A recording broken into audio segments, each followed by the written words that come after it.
Watch this.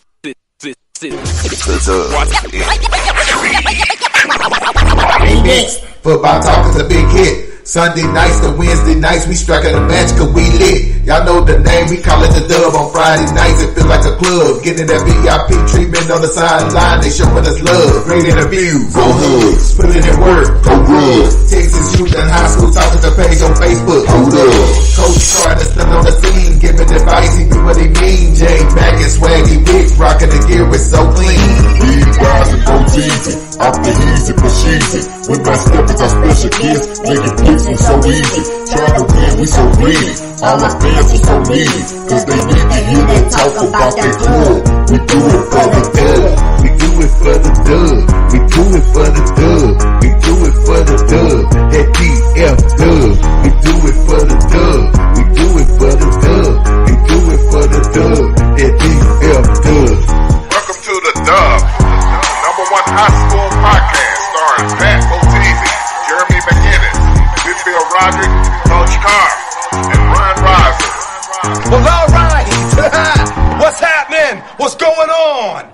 Welcome to the number one talk show. Speak out. The Dub, baby. You heard it first. The Dub. Salute. What it do? What it do? What it do? It's your boy J Mac, man. We on the Dub. It's Sunday night. I got the homies in the building. You know what I'm saying? I got my man Pat Boteezy. What it do? It ain't live. It ain't me. It's your boy Bo. Cowboys. Yes, sir. Yes, Super sir. Bowl is going down. I know boy, we say that sir. every year, but this You know team what I'm feels saying? different. Oh, Yes, say sir. Pat, we gotta say that, man. You know, we gotta say that every year, man. We're going to the Super Bowl, man. You know, you already know. Hey, hey, whether we do it or don't, we gonna say it. You know We what I'm gonna saying? We gonna say it. You already know we are. What it do, Coach Carr? What it do? Hey, number one day we're gonna be right.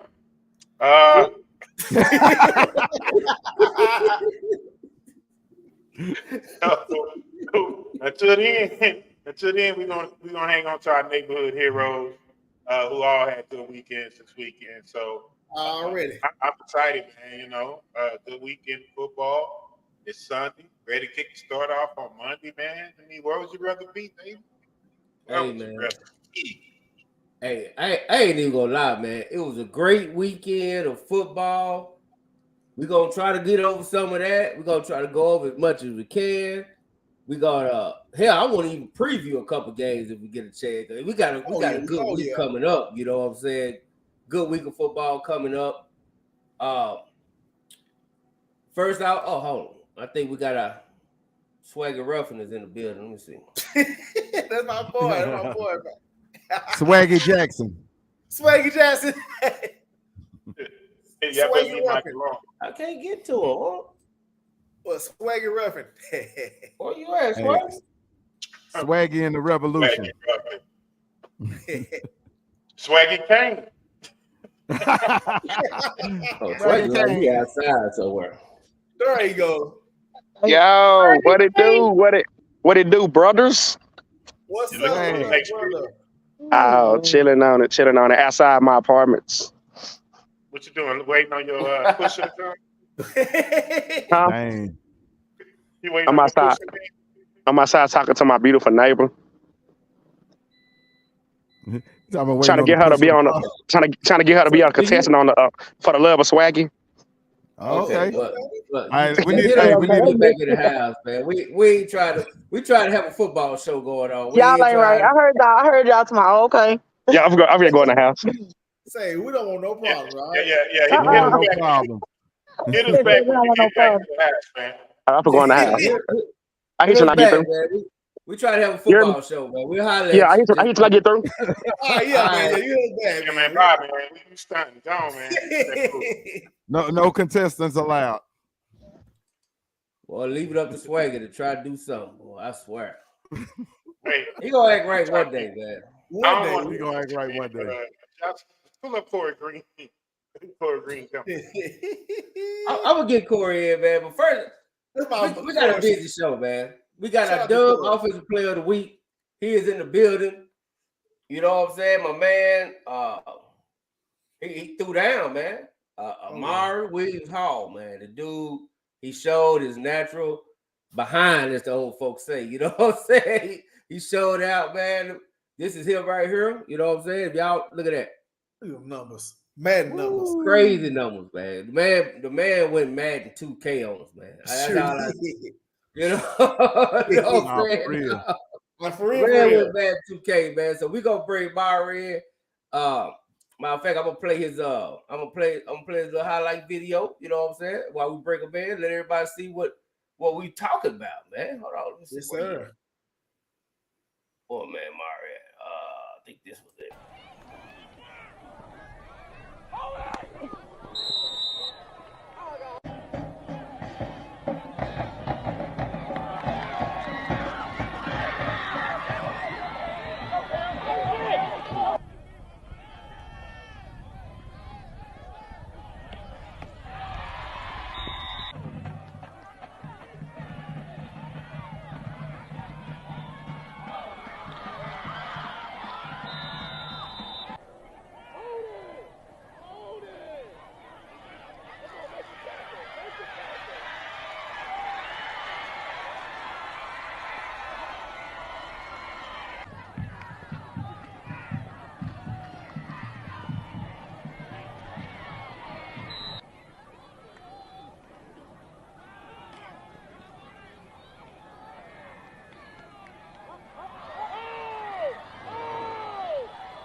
Dies, but I ain't gonna lie, boy. Sam Houston look like Sam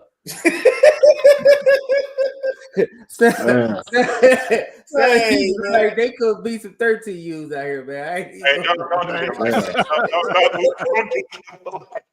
Too wrong. Man, that's funny. Man, new Burrows, man. Bro, them uniforms, bro, they don't look. Man. Yeah, I'm about to say them uniforms was terrible too, bro. They had some 13U uniforms, but they were big though. I give them credit. They had some size on them. You carved them up. Yeah, they got some size on them for sure. Yeah, they got that D-line nice. I had like nice D-line. No doubt. Hey man, so look, welcome to the dub, man. What was it like? Was you like in a little groove or something? Like tell us what the mindset preparation wise going into that game. Like what was your mind? To be honest, I just feel like it was just another game. You know what I'm saying? We put up numbers, but that's not where we supposed to be at. You know what I'm saying? So I feel like the mindset going in that game, it was just go out there, win. This is a stat game, really. We looked at it as a stat game, so and that's what it was. So y'all went in there knowing y'all was gonna beat the hell out of Sam Houston. Yeah, it was it. Yeah, and I say just good practice all week. All week we practice hard. Yeah, I mean it showed. So that's what I meant. So do you feel like that week of preparation prepared y'all to have that type of confidence going into that? Yeah. It got to be a good week of practice all week, every week. It can't never stop. We can't never be lazy. And that's something with our team. We always keep the energy up, whether it's with each other in general, not even just on the field. So, how is it being inside of Kimball? Now you're a part of Kimball, you're the team, you're the quarterback. Like, how does that transition feel coming from a DeSoto to a Kimball? You know, I mean, to be honest, Kimball is my home. You know, I moved. Well, I ain't even moved. I never moved from Dallas. I just went to DeSoto just for, you know what I'm saying? I went to DeSoto and came back. It felt like home because that's what it is. And we just built a better team than it was last year. But being a part of the DeSoto state championship team, it showed me a lot for the leadership. And what did you take from there that helped you be successful at Kimball? Like I said, leadership, because you got to think we all done grew up a certain type of way, so we never know who, what kind of situation everybody in. It ain't just like Katie or somewhere where everybody got it. So you gotta step up when people playing too much. You gotta, hey, chill out. You gotta take accountability in your actions too. At the same time, nobody always right, but when you take accountability and you be a leader, gotta show everybody around you what to do. Love it. What's Very up, man? intelligent Love it, right? answer and response. Yeah, I love it, Yes, man. sir. So tell me this, man. I'm just gonna say, man, after the letdown in the Oak Cliff Super Bowl, where it just seemed like the offense forgot what day it was. What did y'all do? Like, after that game to get back on track. You know what I'm saying? I'm pretty sure y'all heard a lot. Y'all caught a lot of heat. It was a great turnout. You know what I'm saying? A lot of alumni, a lot of fans came out, and but y'all bounced back, man. Shout out to Coach Bam. I knew Coach Bam was gonna do it, but just what was done for y'all to get back on track and get to where you are now? I mean, to be honest, after the game, we really didn't even, like, we knew we needed that loss because everybody know we got way more talent than them. The talent part, that's not even a thing. It's the discipline. So we needed that loss. We feel like, so when we went back to practice on Monday, but really that Saturday after that, we just went back to practice, regroup, and just, yeah, like you said, bounce back. But we had to. We needed that loss. For sure. Well, that's good. That's good. Y'all back, get back on track, man. And I applaud y'all for getting back. We didn't explode or implode, and y'all just got back focused and kept on going. Go ahead, Pat. All right. So look, I thought Coach Carr was gonna jump in and say, you don't need that loss. I can just hear Coach Carr saying that. But so I was talking to you in the background earlier. We were talking about when y'all played against Red Oak and how a talented team that's undefeated right now, how that prepares y'all going in the season forward. I thought that was very strategic by Coach Bam to match y'all up against them, considering he coached there before. I talked about watching y'all in the goal line, not goal line, but the red zone drills, and how y'all was just dropping them dimes off in the corner of the end zone. Do you feel like that prepares you for like bigger games as the season goes along? I mean, yeah, I feel like better D lineman, because Red Oak D line, like I said, that's a state championship D line. So I feel like any other D line that really pushed the button on our O line. So I feel like they'll be ready for anybody else now. They keep getting better. No doubt. Let me ask you this real quick. So that being said, you look really good in that scrimmage. You just dropped 7 touchdowns. You looking like Shador Sanders out there. What you think happened honestly in the Carter game that where you wasn't able to have that connection like you have the rest of the season? I feel like it was too much energy. First of all, it was too much energy wasted in the locker room. Like, if some of y'all see them videos in the locker room, I feel like we wasted way too much energy in the locker room, coming out dead. You know what I'm saying? Just for us to come out dead. So the energy wasn't there. The energy we always have wasn't there. As players, I mean. Okay, so y'all was just. Yeah, it was just dead. I'm sorry. Go ahead. No, you good. Like, it was just dead. So basically, y'all was just too turned up in the locker room. Then y'all came out flat.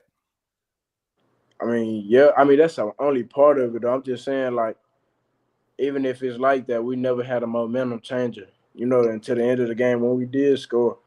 And that's when I feel like the players had to step up, because that's when the players had to step up. But for us with coaching, we was getting it coaching-wise. It was just stuff that we didn't run at practice, or, stuff that we didn't run that we could have ran to beat them. Right, so no doubt. Amirie,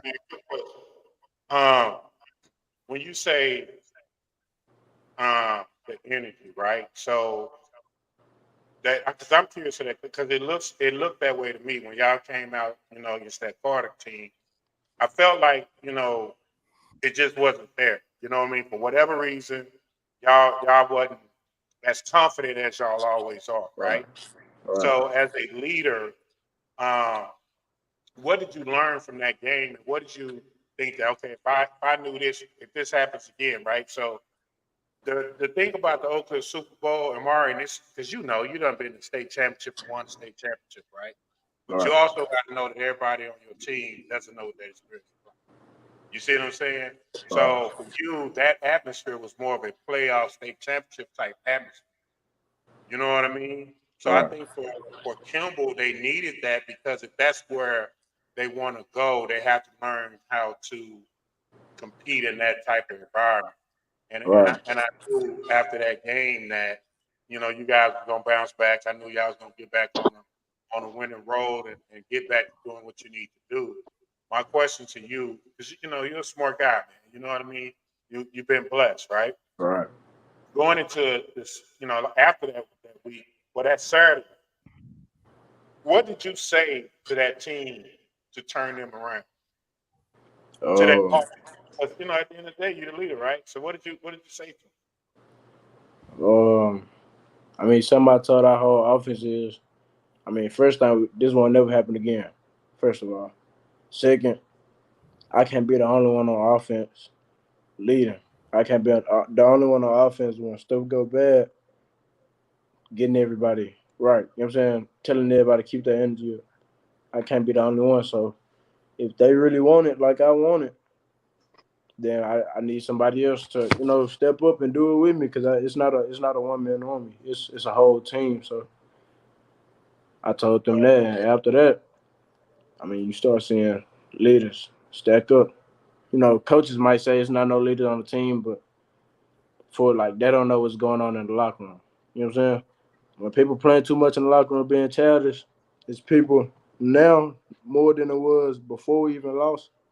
There's more now calm down. Come on, get dressed. Time to go to practice. No, that's what's up. That's what's up. That's right. Look, I tell you what, these last two games, I would say a whole lot of people done stepped up. Yeah. No doubt. You know what I mean? So I think, man, keep doing what you're doing. You know what I mean? You got a great coach over there with Coach Bam. Man, you keep. How's recruiting coming? What you say? How's recruiting coming? How's recruiting? Yeah. Oh, right now I got 2 offers, 2 D1 offers. They've been going good though. Like I said, that's just from this year, from spring to now, too. But that's coming from Kimball too, 4-17 from last year. So I'm just being patient. I'm waiting on my time. Whenever my time, I know my time coming. My time is here. I feel like it. So I just got to stay humble and go with the flow. Yeah, you only need one. You only need one offer. Yeah. That's what I'm saying. I only need one offer. Mama ain't gotta pay for me to go to college. There you go. Amen. You know what I'm saying? There Mama you go. took care of it. Yeah. So, man, we She excited walking in the door right now. I'll tell her I said what's up. She was on the show. Tell her she can't come back on the show. Come here. Come here. To be quiet. Boy, don't hire you. Hello. Hey, how you doing? Hey, Cowboys. Got that Cowboy jersey on. Hey, that Cowboys jersey. Hey, she got on the Cowboys. How you doing? I see. Yeah, you got your whole crew tonight. Yeah, Kimball won and the Cowboys won. It's a good weekend, right? It's a good weekend. I'm really. Nah, I ain't even gonna say it on here. What? Oh, Lord. Yeah, what I was gonna say. What he's gonna say? Oh, Lord. All right. This is Amy, one of them. Hey, Amy. Did you get it? Yeah, all right. Yeah, like I said, she ain't got to pay for college no more. I hope not. She come on happy now. Well, we put it out there. He was it. No. Yeah, that's what's up. Now, man, we excited for you, bro. We're gonna keep Yes, watching sir. you do your thing, man, for sure. Yes, But sir. we need y'all to stay undefeated. For this battle of Oak Cliff, man. Sock and Kimball, man. We need you to stay undefeated, Yes, so sir. it can go down. I got you. That's the game we want to see. Yep. Absolutely. Stay a lot of Yes, shit. sir. Yes, sir. Hey, So I he tell you still what, out man, I appreciate you coming on, man. I want you to keep going. You are the Dub offensive player of the week. So Yes, sir. it was definitely Well, thank earned. You got here putting up mad numbers, so we got to give you props. I got to give my man Swagger a chance to say hello. That is Carter's biggest #1 fan in the world, Craig. Yeah. You got anything? Nah, Thank y'all for having me. homie, Swag. I'm gonna say this. Tonight ain't about Carter. It's about the young man and about what he accomplished. I was very impressed with you Friday night, man. I was actually at the Cedar Hill Waxahachie game, and I happened to just look on my phone and I saw your yards, and that was only in the first quarter. I was like, wait a minute, did that say 3 touchdowns? Like 200 some yards? And I had just told, was that you, Pat? I said, you know what? This kid gonna have about 8 touchdowns tonight. I said, here got my player of the week already. You know what? I nominate you the player of the week. I told him. Go ahead. No, I was gonna say, we actually talked about this in the pre-show before you was on there, Swaggy. I told him that we literally was talking about him at the Cedar Hill game, and you actually said that. Yeah, like you was my player of the week in the first quarter because I knew by you already having 3 touchdowns, I knew you gonna end with about 7 or 8, and I looked up and I was like, wow, 7 touchdowns, that's amazing. But I'm not gonna take you down the Carter lane because the Carter game is here and done. You got 3-1. Last year around this time, this was y'all first win last year against Sam Houston. Right. Is that my phone? I think it is. Sound like you popping popcorn. No, that ain't me. That ain't me. Yeah. It don't matter. Go ahead and finish up. We got Braylon. Waiting. But yeah, last year this was Campbell's first win. So last year, y'all walk into District 1 and 3. This year y'all walk in 3-1. That's big. What are you looking forward to, man, going forward into this district, into this zone district? Of course, that's one thing, but other than that, getting better, building my craft, building my team, and winning the state championship. So all there is to it. I like that. Well, I'm rooting for you, man. All the way. Keep doing what you're doing, all right? Yes, sir. Thank you. Thank y'all very much. Yes, sir. Hey man, keep grinding, man. We're gonna see you. Probably see you a few more games down the road. Yes, sir. Salute, homie. Absolutely. Yes, sir. Thank y'all. Salute. Yes, sir, man. The young homie, man. That's a real intelligent man. I like. Absolutely. I want to get the intelligent homies on, man. I like that, man. But next we got one of my favorites, man, coming straight out of Hutch. You know what I'm saying? Coming straight out of Hutch, man. He got a big game coming up. You know what I'm saying? He just had a big game. He got a big game coming up. My man right here. Hey, what's going on? Braylon. What's up? Hey, Braylon, do me a favor. You on your phone? Yeah. Do me a favor. Turn it sideways for me. All right, man.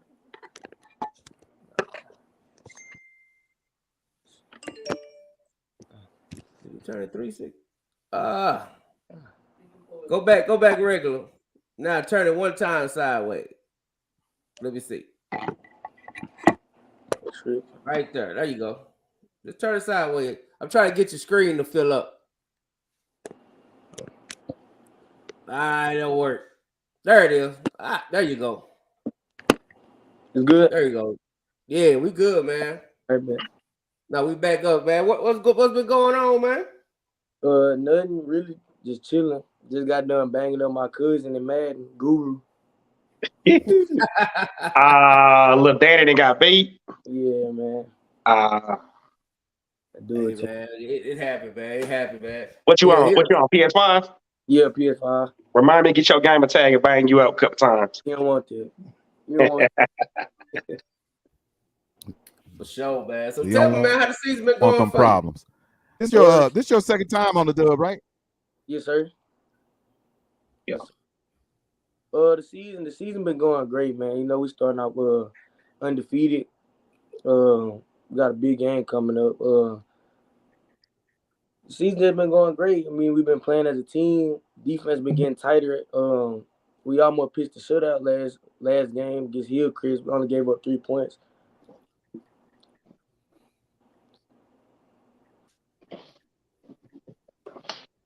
Okay. So y'all really been throwing down. So tell me, man, how's the defense going? How's the offense looking? You know what I'm saying? I hear y'all got the running game going good, man. Just tell the people about Hutchins. People ain't seen Hutchins this year. Let us know what's going on with Wilmer Hutchins. Yes, sir. First off, I feel like as a defense, I feel like we got the best DBs in the area, no matter what. Hey, Taylor Pierce, he a dog. You got Javon Rowe. We got some dogs. Caleb Garrett, me.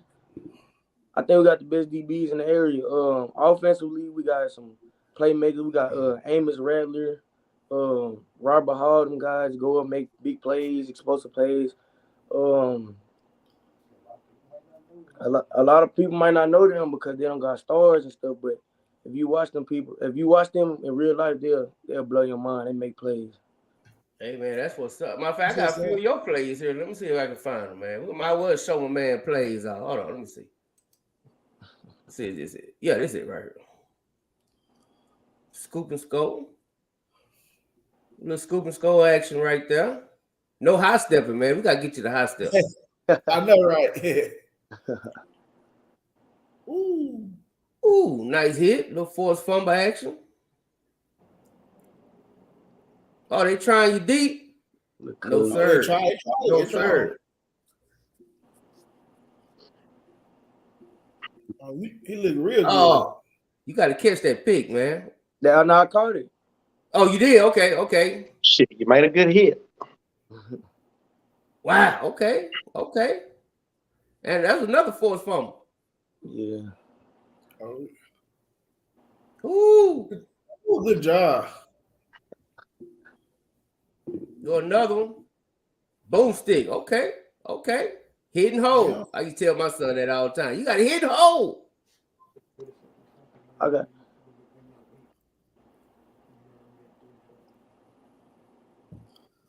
Got another one. I see you playing a lot of cornerback this year. Oh, yeah. Last week I played Rover. Last week against Hillcrest.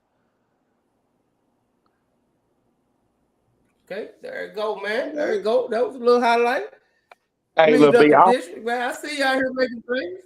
Hey, I also want to shout out real quick. You know what I'm saying? You said a lot of players' name, but I love the job TJ doing this year. TJ has really stepped up, man.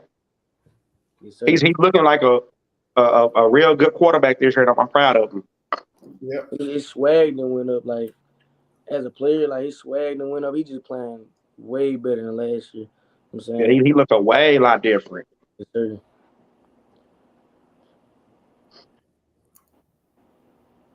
Yeah, man. So, Coach Carl, you got anything for my man, or you muted? I can't hear you. You muted, Coach. We can't. Oh, clearly I'm muted. Okay, all right. No, man, my man got some skills, man. So tell me about your favorite player, man. Who's your favorite player? Favorite player in the NFL? Your favorite player in general, Bob? My favorite player is Primetime. Love the way he played the game. What grade you in? 10th grade. Your sophomore? Yes, sir. All right, so what about Prime game does do your game emulate? So, like, you got this and Brown had this. Like, what's your biggest attribute at the point? My biggest attribute is my instincts. I feel like my instincts are spot on. Like I can sniff a player quick. Yeah. So y'all got a big game coming up, right? Yes, sir. All right. Now, last year y'all won one. Y'all won that game towards the end of the game, right? Have you had a chance to sit down and watch them yet? No. But we going up with film tomorrow. Get a look at those guys. They gonna let you play in the offense? I can't hear you. They gonna let you play in the offense? Nah, not yet. Not yet. Do you want to? I want to. I want to get.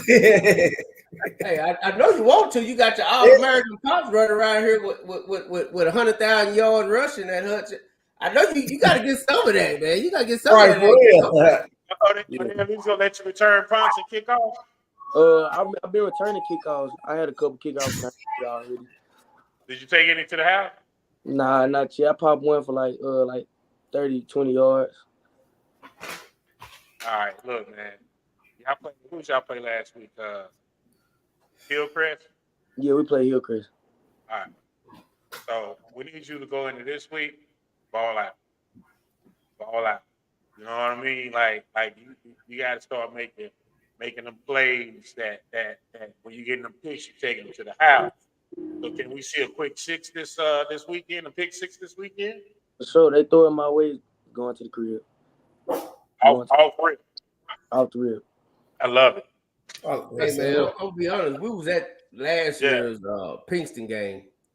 It was a little rough, man. I ain't gonna lie, man. It went all the way down to the end. Yeah. What did you expect in this year going into that game? Because that was a tough game, man. I ain't gonna lie. Pinkston just won a game a couple weeks ago. They beat Sigleville by quarterback left, quarterback right. Yeah, you know what I'm saying?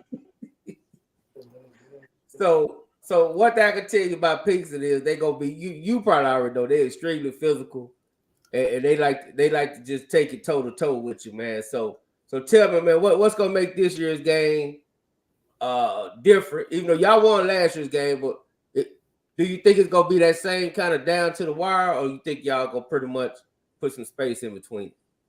Nah, I think we're gonna put some space in between it. Our defense, we playing like a unit right now.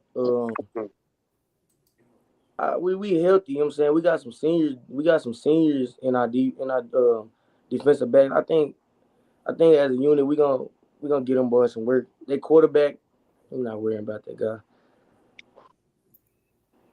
Ooh. Come on, man. We're gonna play man to man. We're gonna be real physical with those people. Okay. Let me ask you a question. You know you're gonna have to be.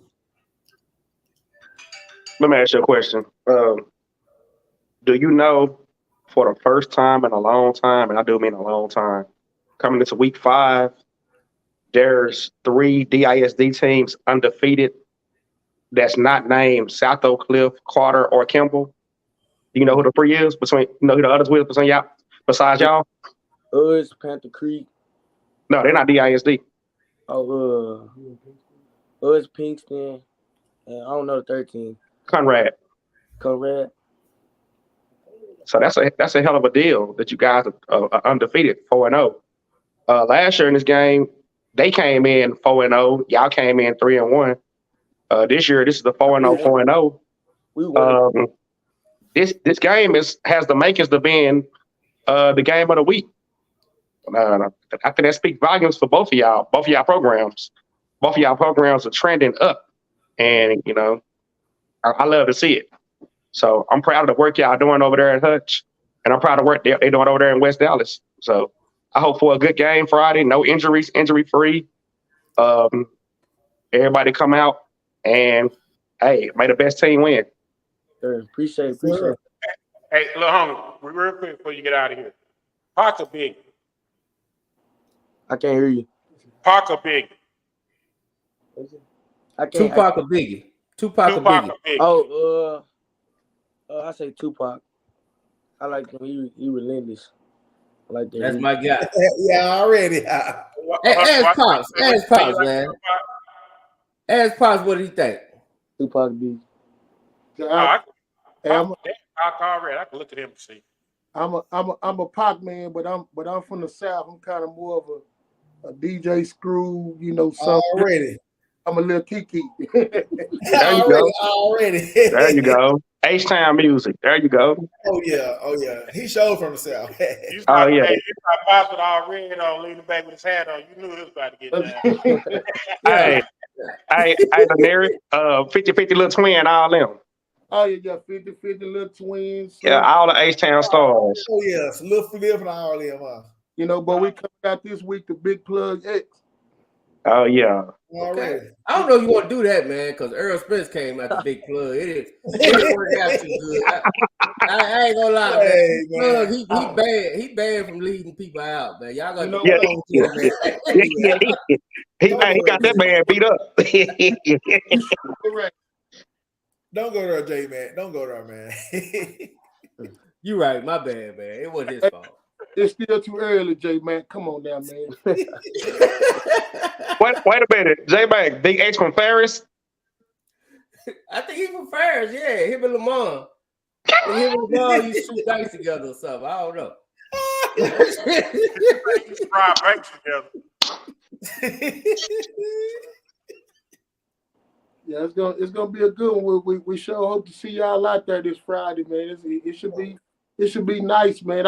I seen Pinkston. They got the big quarterback they call baby Cam Newton. He's nice. Kamari. Yeah, they got the running back. Peanut.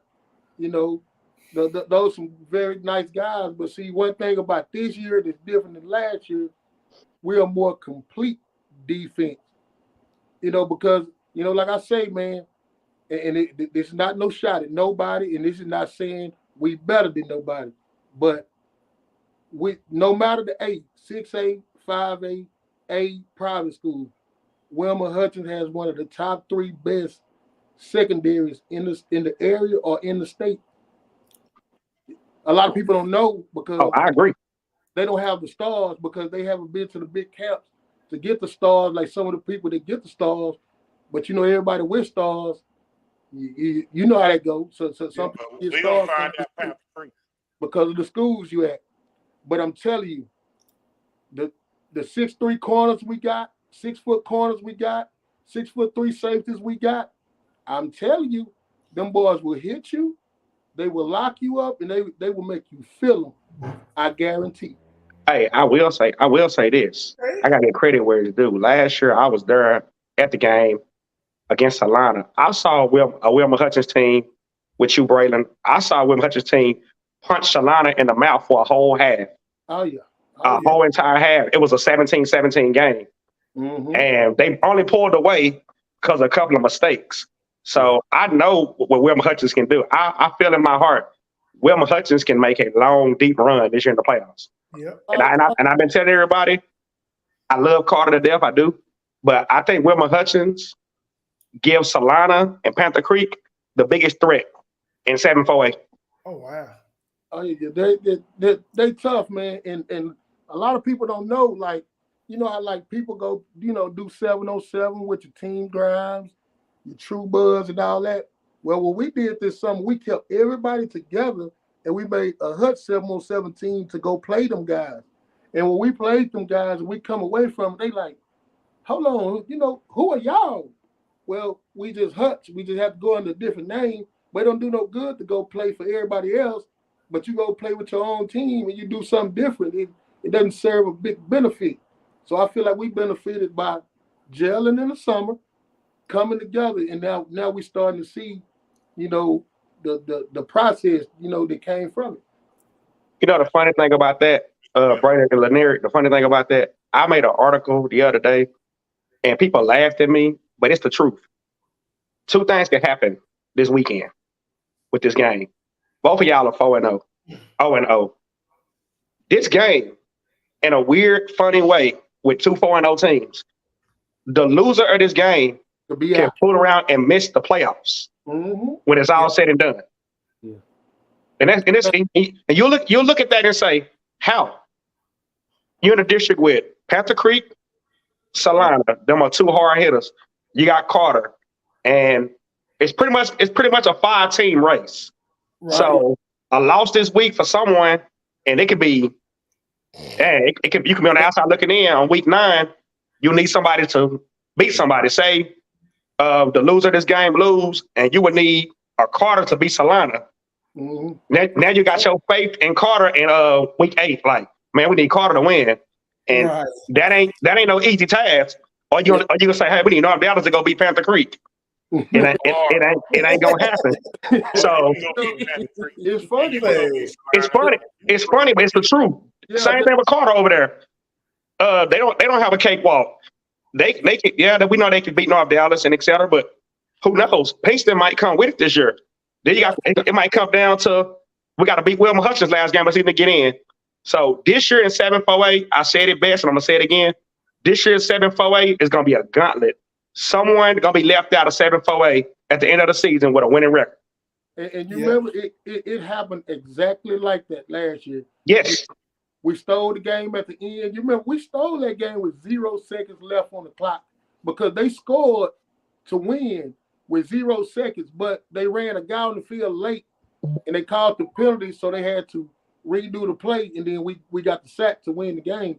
But you know, this is week 1 of district, and the playoff picture is getting set now.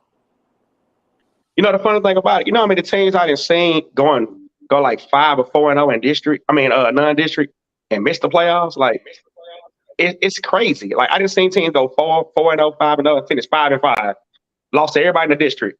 I'm like, man. So like I said, this is one of those games, man. This is a big game. This is a huge game, and it's huge because the district you in. You're not in the district with cupcakes. Besides North Dallas, no disrespect to them, but we're just gonna keep it real. Pinkston used to be. Think about this. Tell me if I'm lying. Pinkston used to be the laughing stock of the district. Mm-hmm. Everybody play Pinkston last game and be like, "Oh, we play Pinkston. That's a win." Now you're looking at a Pinkston team. You're saying, "Wow, West Dallas is playing football now." Swaggy, Pinkston used to be in our district back when I was playing in high school, and I used to bust out laughing because I played Pinkston 3 times, and all 3 times I hit them for 300 yards. and that's true, bro. Like, it's funny because of my senior year, I wanted to go for 400 yards, but they sent me down right after halftime. I wanted 400 yards. Hey, Amirie, let's be real about it. You see Pinkston on the schedule, you already tell your team, I ain't playing second half. Like for real. I'm just being serious right now. We ain't playing second half. Now, you in for a dogfight with them. They're a physical team, man. And we were rooting for them. We know they were finna kill Trinity Christian, man. You know, they was go 50 on them, but I'm so happy because it's going to make for a good game this week. You know, we respect them all the way. That quarterback Peanut, you know, we've been watching them, man. They got something. We're gonna respect them. It's gonna be and Coach Carr. You don't got to worry about none of that. You know, that extracurricular. You know, just came to have a fight instead of playing football. Ain't gonna be none of that. It's gonna be some clean physical football. Hey, Lanier. I told Barnett. Braylon. I was like, man, that's bad football. Hey, so look, did y'all see the whole fight at the end of that, man? Y'all see the dude get hit with the helmet? Man, say. Oh, y'all didn't see that? Nah. That was bad football. Say that was ugly, dude. That was so ugly. The funniest thing that I seen all weekend was the offensive lineman squaring up with the quarterback from Tennessee. They was out there squaring. Oh, yeah, I saw that. They were like, come on. Hey, Braylon. Go ahead, Swag. Real quick, Braylon. Did y'all beat Panther Creek last year? You remember? Oh, yeah, we came back in the 4th quarter and scored with like 2 minutes left on the clock. Okay. So everybody in district beat them last year except for Pinkston and North Dallas. Right. They lost to Ranchview? I'm not sure if Ranchview beat them either. No, Ranchview beat nobody. But I say that to say this. They're back. and they have a real team this year. So it's that's why I said 7-4-8 this year. It come down to 5 teams, not just 4. Last year, we knew the 4 was going. This year, somebody gonna be left out. Yep. It's gonna be 2 DISD teams to make it, and it's gonna be Panther Creek, Solana, Carter, and somebody else. It's gonna be out of Hutchins, Pinkston. It's gonna be Hutch. You know what, Will? what I'm about to say, it's gonna cause what I'm about to say, but gonna cause hell. I'm speaking truth. All right, you can't even you can't even say Carter. You can't even say Carter. I'm just keeping it real. You can't say it. I'm gonna say Carter, and I'm gonna say Carter. There's no disrespect to anybody on this here station. Watch it, including you, Edwards. All right, no disrespect. Until Hutchins show me that they can beat Carter, until Pinkston show me they can make it competitive with Carter, now one of them are beating Carter this year.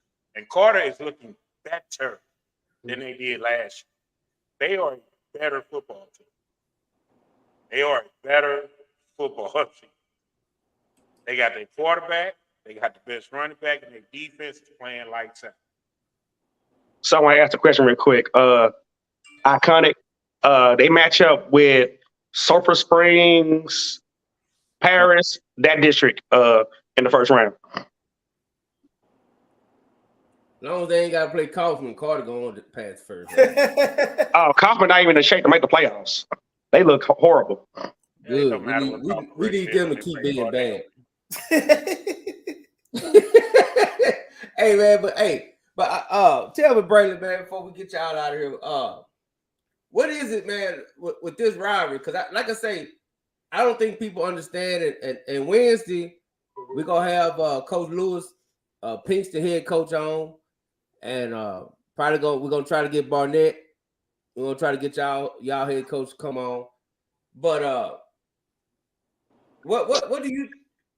how do you see this game, between 1 and 10, man? How do you feel this matchup is and how big this game is? But it's about a 10. They're gonna try to come out and attack us deep and throw the ball because Pinkston like to throw the ball, and I think we're gonna be ready for them. I think it's gonna be a good game. It's gonna be a good game. I like that. I knew Pinkston was ready when they just went down there and just shoved it down Seagoville's throat. I thought that was kind of lit.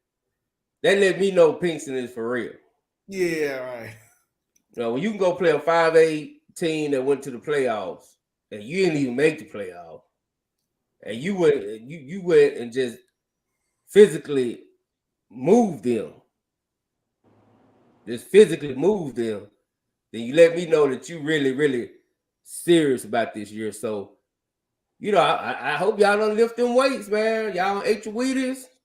You know what I'm saying? Telling Eric he need to have them T-bones on the grill. You know what I'm saying? Go and get your little extra protein. Yeah, I need one of them. Because I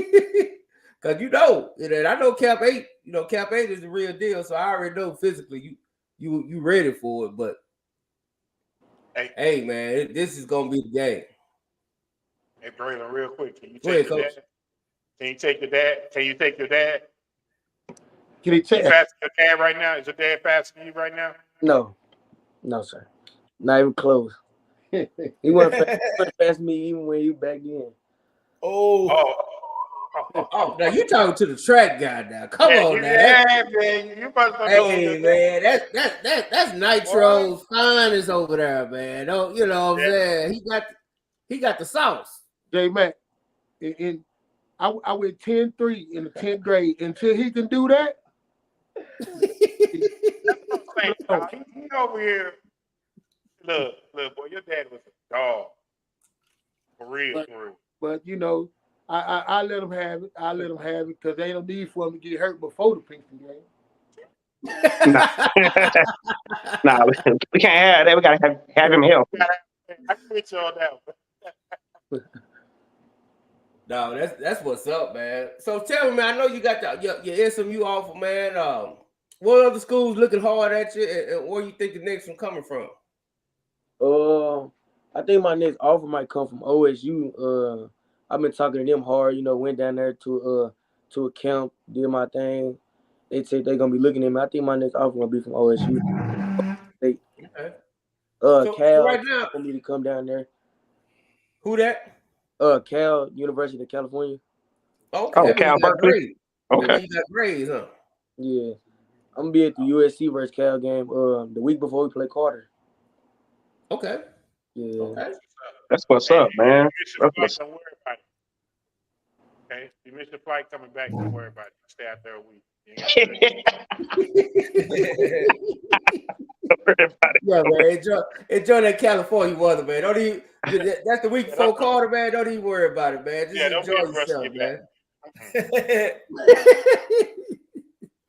But tell me, are they looking at you at corner? I'm saying you playing a lot of cornerback this year. Are they looking at you at cornerback or just at DB in general? Most schools are recruiting me as a DB. I mean, as a cornerback, but it's me recruiting me as both, as a cornerback and a safety. Which one you like better? Cornerback. I like getting in people's face, locking them down. Oh, yeah. But a lot of people like me as safety though, because I can come down and hit people. Man, you good at both. You just good. Period. Appreciate it. You are. Hey man, you definitely a baller, man. I remember when I first saw you, I didn't even know you was a freshman. You know what I'm saying? I saw you out there. They was like, "No, that number 6 a freshman." I was like, "Who?" Hey, you know who you remind me of? I don't know if you ever heard of this player. Your daddy know him. His name Nick Harvey. Played at Lancaster High School. You remind me a lot of Nick. Yeah. I remember Nick. You remind me a lot of Nick. Coach at Crowley. He's a DB coach at Crowley. He is. Yeah. So shout out Coach Harvey. Who got a big game coming up this week? We'll talk. Oh man. Oh yeah. We'll talk about what they got going on over there. Man. You know what I'm saying? But hey, man, Leneric, man, once again, man, let me go and give you your props for your national championship in track this past summer, man. Shout out to you, brother. I know you be putting in a lot of that work on that track. Congratulations, homie. Yeah, we won nationals on a lot of levels, broke some records on a lot of levels, and we got a lot of national exposure, for a lot of things, But I'm gonna let y'all know something. We're gonna be the first youth track team that's gonna be sponsored by a national brand. We gonna let that come out here real soon. But I'm happy about that. But we're gonna break more records next year and win more national championships. So it's gonna be some good things happen for DeSoto Nitro, man. That a lot of people finna find out, and it's finna shock some people. Hey, while you're on that subject, man, I've been wanting to say this to you for a while, so I can go and say it to you on air. I love the job you do for kids in general, bro. That's why from the Camp 8 to track to everything, you really give the kids in our community, a chance to get a jump start on life and be something. And that comes from, your dedication and your, to what they do.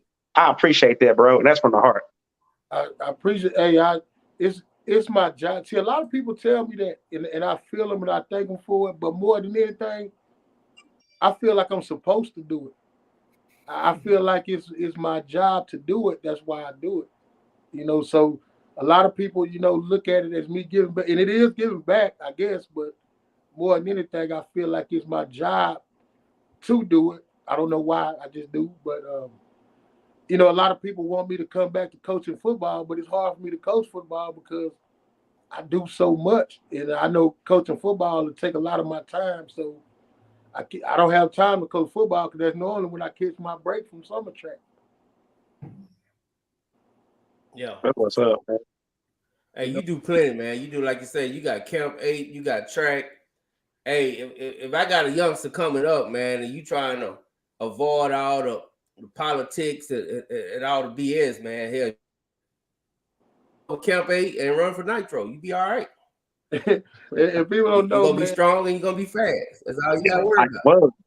Coaching Nitro is tough, but we got over 150 kids, and that's a job trying to keep 150 people together and moving to one sound is tough.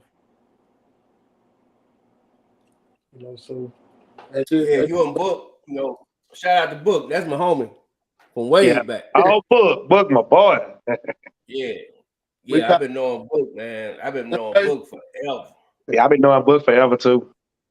Yeah, but I'll tell you how much I've been knowing Book. Book and my brother were roommates coming out of high school, out of college. Book so old school. It's funny because like Book come from that old school era where we got to kind of keep a hold of Book because Book will whoop your kids if they get out of line. yeah. Book. Hey, dog, he ain't playing, dog. He is not playing. Like,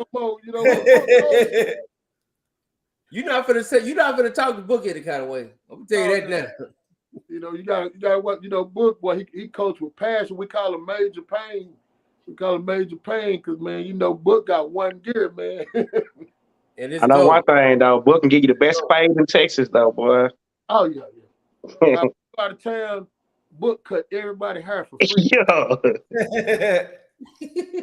But Book be cutting hair to 3 a.m. He will. Yeah, that's the homie, man. I fool Book, man. Matter of fact, I know him so I know I've been knowing him so long. We didn't even call him Book. He was fat. He was fat, dude. You know you call him fat. You know him. Yeah. Them the ones that really know. You call them fat. You know them from back when. Well, where you from out there in East Texas? Marshall. I forgot. It's outside of Marshall. I know you talking about this. Cognac or some cut. Cognac, yeah.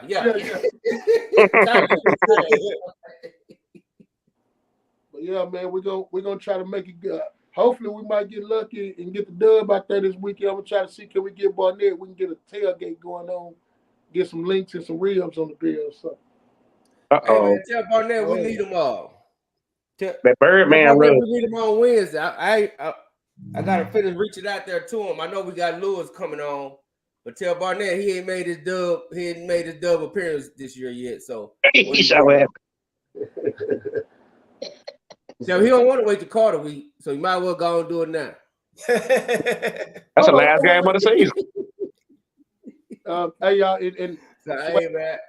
Swagger, before you change your mind, you remember for the Carter game we put 200 push-ups on the line there. Don't change your mind. Wait a minute. I thought it was 100. Oh, all right. We'll do 100 then. Okay. All right. On the 50-yard line. Once we leave, we gotta do it right after the game. On the 50-yard line.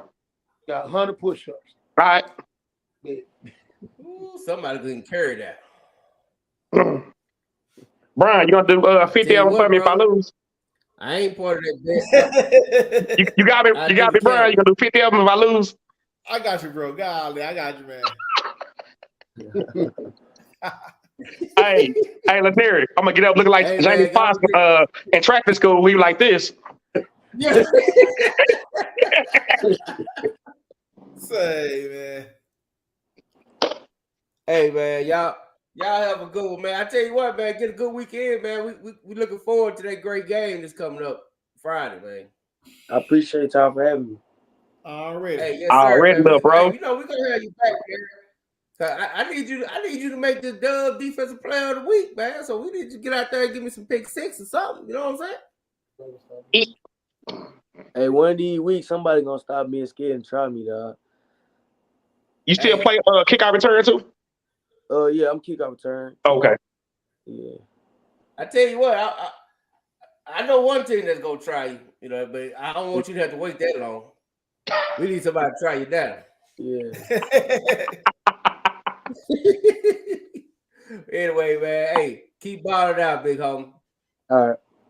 Appreciate it. Yes, sir. Salute. Yes, sir. That's my guy, man.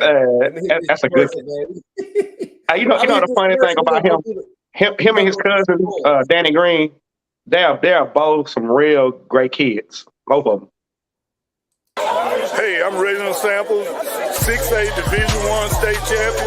I just want to give a shout out to the Dubs, my favorite podcast and program. Wilmer, Mr. High School Holler, K104, the biggest out there at the 214 day camp. Big shout out to Quentin Jackson, you know, the Duncanville all-world quarterback. It was good. It's the Quentin Jackson. Shout out to the Dub High School Podcast. Big shout out to the Dub, man. I see y'all making moves and doing what y'all need to do.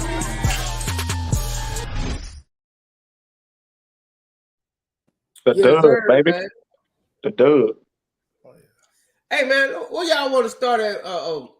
B. Rise, I heard you got something to get off your chest, man. I want you to get what you got off your chest, and then after you do that, just tell me what you thought of the game this weekend, man. What stood out to you, and just give me your B. Rise report over the weekend.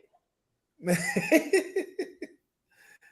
the prime time in Colorado situation, man.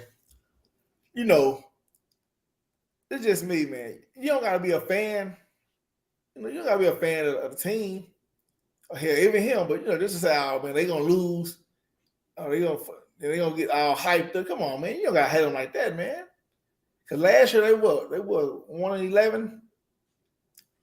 And they already won 3 games, so they already had a successful season. So come on, man. Why hate on them, man? True. And what you think of the game this weekend? What did you say, Coach? I said that seems to be universal because I was reading a comment about it. The guy that's kind of in my Michigan thread, and I think he's low key a hater anyway. And I've almost went as far as to tell him that. And so he said, "I'm not impressed with Colorado until they beat Oregon and USC." And I'm thinking to myself, they was 1-11. They 3-0. Like, that's impressive. Right. Off rip. You know what I'm saying? They can lose the rest of the games, the rest of the season. The fact that they started out 3-0,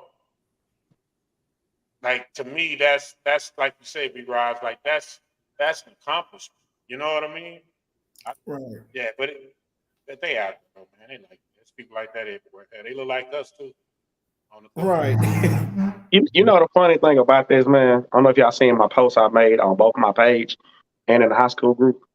I said I want everybody to take some time out and not just thank Deion and Colorado, but also thank Colorado State.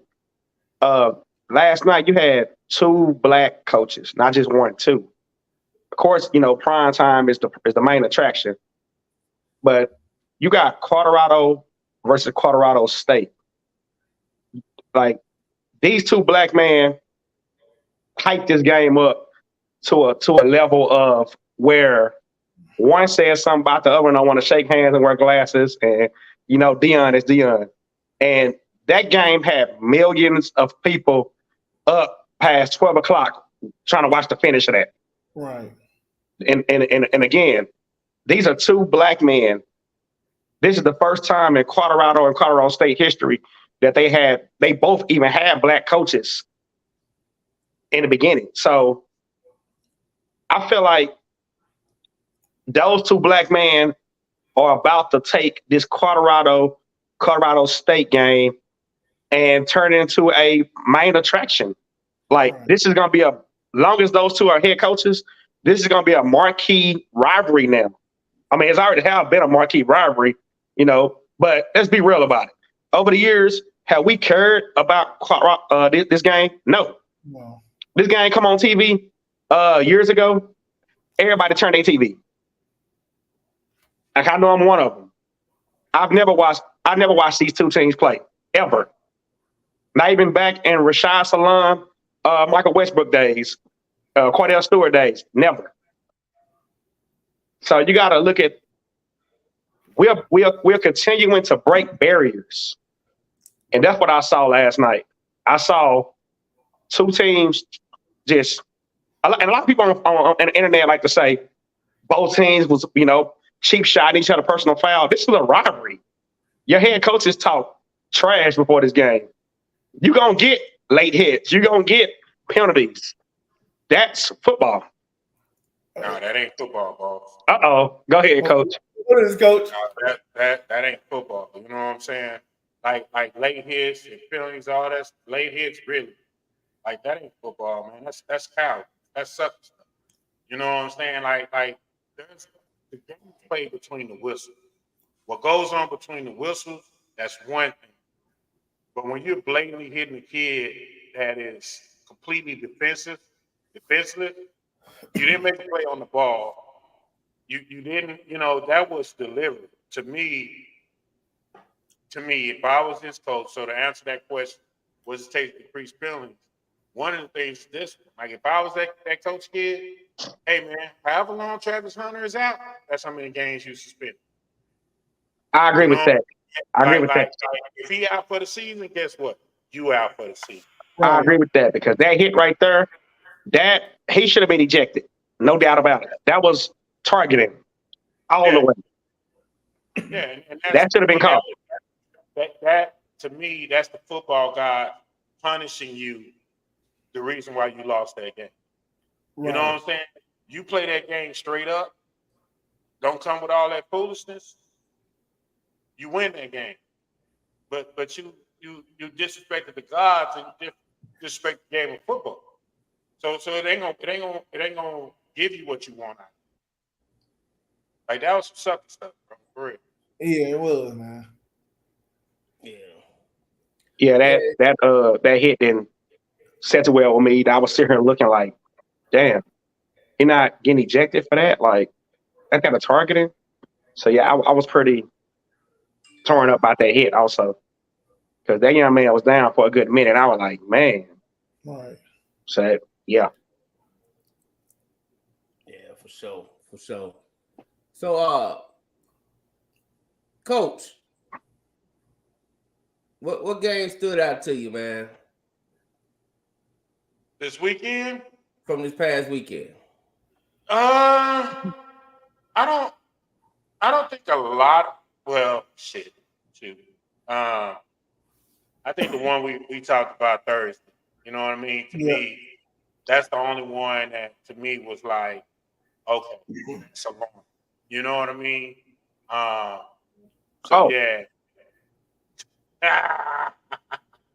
Oh, that game. Oh, okay. I was off. I was off. Yeah. That game to me is the only one that stood out to me. I think everything else, I mean, I'm not gonna say go as I thought it would go, but they wasn't surprised. Like Shalana beating Anna is not a surprise. You know what I mean? Like they traditionally have great games, right? So at some point they're gonna be. Reedy showed up to play. You know what I mean? So right. I think those games are a little different. So no games really stood out to me. Now, I did want to say this though. I thought Paris Episcopal looks like Paris Episcopal. You know what I'm saying? Meaning somebody must have told him, hey man, y'all done beat Alito, y'all done beat Corpus, whatever the team in right. one state. Somebody must have told him, y'all can't be doing that no more, and y'all not gonna get no more transfer. And so I think they stopped all J Mac and all together. And truly looked like Paris Episcopal before they went on that run where they got a lot of J Mac. But that's all the games, man. Really, to be honest with you, I don't think any of them just surprised me, man. That did, but I think it surprised them. I think I was surprised a little bit. I was at the Cedar Hill watching the Hatchet game. Oh man, that was kind of surprising. The atmosphere at Cedar Hill has changed, bro. Like it got a real kind of get out feel to it. You know what I'm saying? Like, say, man. Wait a minute. Like, what you trying to say, J-Mac? Wait a minute. J-Mac, how come you saying it's all good? But when I post on Facebook, the crowd, everybody jumped down my damn throat. Oh, Swagger, you reaching. Oh, Swagger, you this and that. Oh, Swagger, you like, I was just being real. Y'all crowd was dead. They was dead, dog. They dead. They quiet. You know what I'm saying? Everybody just looking like zombies around there. You know what I'm saying? Like it ain't the band jamming. Ain't nobody bobbing the head. I don't know. I'm be honest, man. It's just real dry, huh? It was so dry, dog. It take the ocean to quench it. You know what I'm saying? Like, and to me, that's bigger than that's bigger than coaching. You know what I'm saying? Like, just everything out there was just different.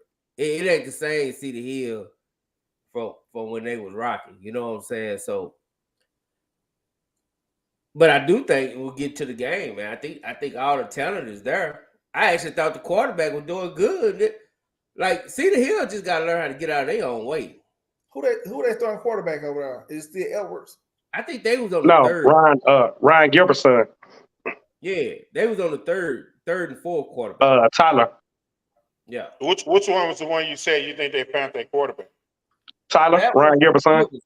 That was Ryan Gilbert's son. I thought he was doing good, but I guess like a new quarterback would do, he try and do too much and start turning the ball over. Is he a junior or what? Is he a sophomore? I think he's a receiver. I think he's a senior. What's okay? Yeah, in a situation like that, man, it would probably be best for Nick to find him his JV quarterback, pull him up, and get ready for next year. Right. Hey, let me just say this about my weekend. I saw a team put up 42 points and win the game, but at the same time committed 22 penalties for 221 yards. And Lamont, let's be real about it. You can cry all day on Facebook about referees, but I saw cheap shot after cheap shot after cheap shot, dumbass personal fouls. Mathis was livid at his team after the game. He was pissed. I saw cockiness. Put like this. They treated Skyline like y'all no fucking bodies. Like they was out there like, yeah. Them penalties was horrible, man, for a team that got state championship aspirations. Like, and I'm just being real about it. I mean, I'm not gonna get on here and sugarcoat it. Yeah, they won the game 42-17. They did what they supposed to do. But man, those penalties was awful. I mean, it was dumb stuff too. And but besides that, like J-Mac said, man, Cedar Hill, I think J-Mac can vouch for this. The game turned around before halftime, man, like literally at halftime. That 80-yard interception return changed the game. It changed the game because they were actually they was driving good, Coach Carr and Brian. Like they was playing good football. They fumbled twice in the red zone, and that interception pretty much just, man, it did it. But I will say this, huh? To my Skyline? No, the Cedar Hill game. Cedar Hill game, okay. But I will say this about Skyline. Coach Coleman. I'm gonna pull that up while you talk, Sway. I'm gonna pull that up. All right, Coach Coleman, he's heading in the right direction, man. And I'm gonna tell you why. Skyline looked good. I mean, you look at the Lancaster 28-14 game, and you pay. I'm gonna say this over and over again. I don't want nobody to get in their feelings and get mad, but truth is true. If Skyline has a quarterback, Skyline defeats Lancaster the first game of the season. If Skyline has a quarterback, that Skyline DeSoto game is probably a shootout. Oh. Seriously. Skyline has skills. Skyline has the talent. But unfortunately for Skyline, they in the district of doom. And that hurts. That's bad football, man. Like for me, just looking at this stat line right here, when you talk about penalties, 22 penalties for 211 yards, like that's a state championship team, right? Those things are not supposed to happen. Like Skyline hasn't figured out how to win yet. You know what I mean? So not to give them an excuse, they just don't know how to win yet. But you're talking about a team who say, I want to constantly get better. And I remember last week we was talking about this. We was talking about how DeSoto came out so locked in against Sock that if they played that way against Duncanville, they very well can win that game. That's the consistency in which DeSoto has to be striving every week.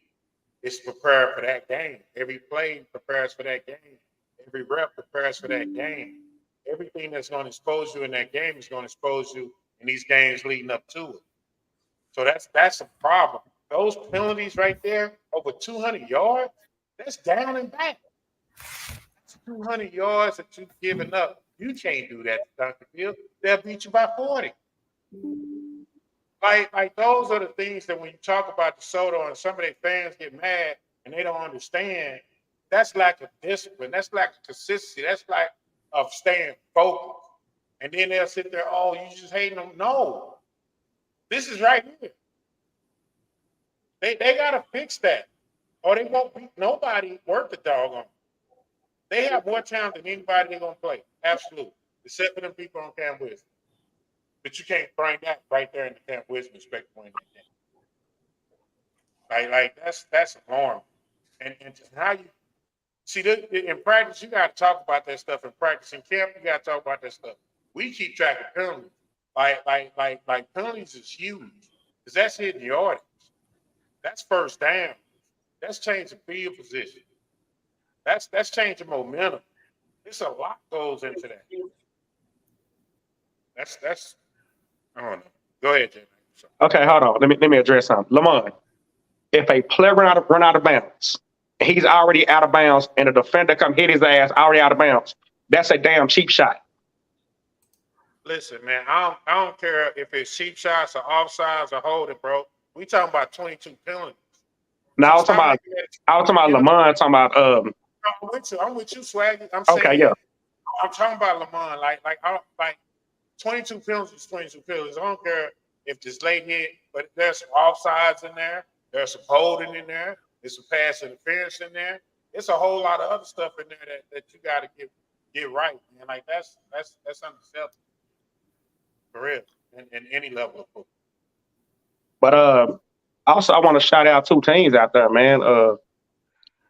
These stats are unbelievable good. North Crowley out there, they had outscored their opponents 243-42. Or was it? Hey, yeah, it was 42. But here go to one though. Forney outscored their opponent, first four opponents, 243-10. Oh man. Forney, Swag, I gotta give you that one, bro. You've been high on Forney since the season, before the season. You should have.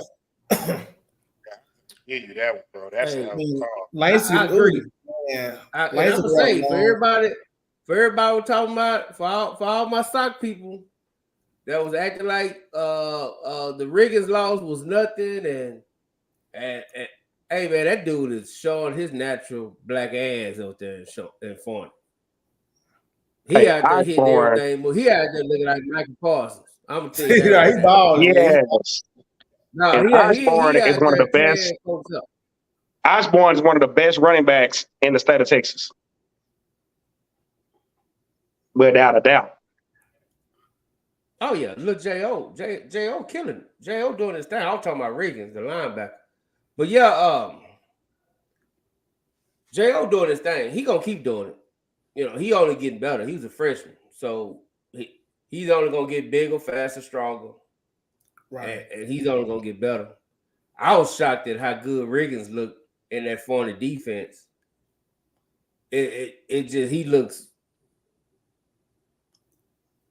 I mean, he looks really good. I ain't gonna lie. I was like, okay. Now the body meets the film. You know what I'm saying? You looking like, okay, that's it right there. Right. He balled. And speaking of, yeah, man. And they in the same district as Langston, man. You know, is there a chance, Langston missed the playoffs this year? What y'all think about that? With Lacey and Gibson both ruled out, that's possible. What do you think, Coach? Yeah, what? Langston missed the playoff? Yes. Say, bro, 1-4. I'm saying that because they got to go in this week and beat a Longview team that just came out for a shellacking of an undefeated Lufkin team. Yeah. Yeah, man. I mean, I would say, and you say their best running back not playing no more, Swag? He out for the year? Yeah, Lacey out. For the year? I don't know how long. But he's not playing this week. Man, going 0-2 in that district, man, gonna be rough, bro. I don't know, B-Roz. I'm gonna lean towards they got a great possibility of not making the playoffs. I'm with you. That's tough, man. That's tough. Yeah. Yeah. Well, Hey, I'm gonna tell say me this. I got a question for this. If Langston wins this week, if they pull off the shocker, Mm-hmm. if they pull off the shocker against Longview, right? Where y'all see it finish? Honestly, you gotta think about it. If they pull off the shock versus Longview, that just puts you at 1-1. Right. You gotta worry about what happens with Forney. And see, the thing about it is you can lose, you can beat Longview, you can shock Longview, and then go on to Forney next week and get beat. And you're right back at 1-2. So right. It's one of them. You win this game some kind of way, you gotta find a way to keep it going. You gotta keep riding that train because another loss, remember, you lost to McKinney North. That's 0-1 district. So your loss column, you can't lose no more than 3 in that district. Nope. So even if you beat a Longview some kind of way, you can't take that win and be like, oh, we beat Longview. Now we did some, now you got to go finish it out now, and that's not gonna be a hard, an easy task to do. So it's not a cakewalk. I think that McKinney North loss to go 0-1 in that district, it hurt. It hurt bad. It does, man, and that's the thing, man. Like you just don't listen, man. Like you say, Swag. Like they not only got to beat Longview, but they got to keep winning. You know what I'm saying? They they got the playoffs start this week. Yep. Yeah. Right. The play-in starts this week.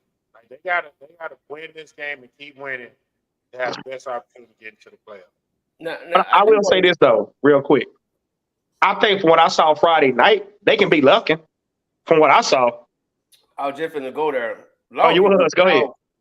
Longview beat the dog fool out of Lufkin. So I do think,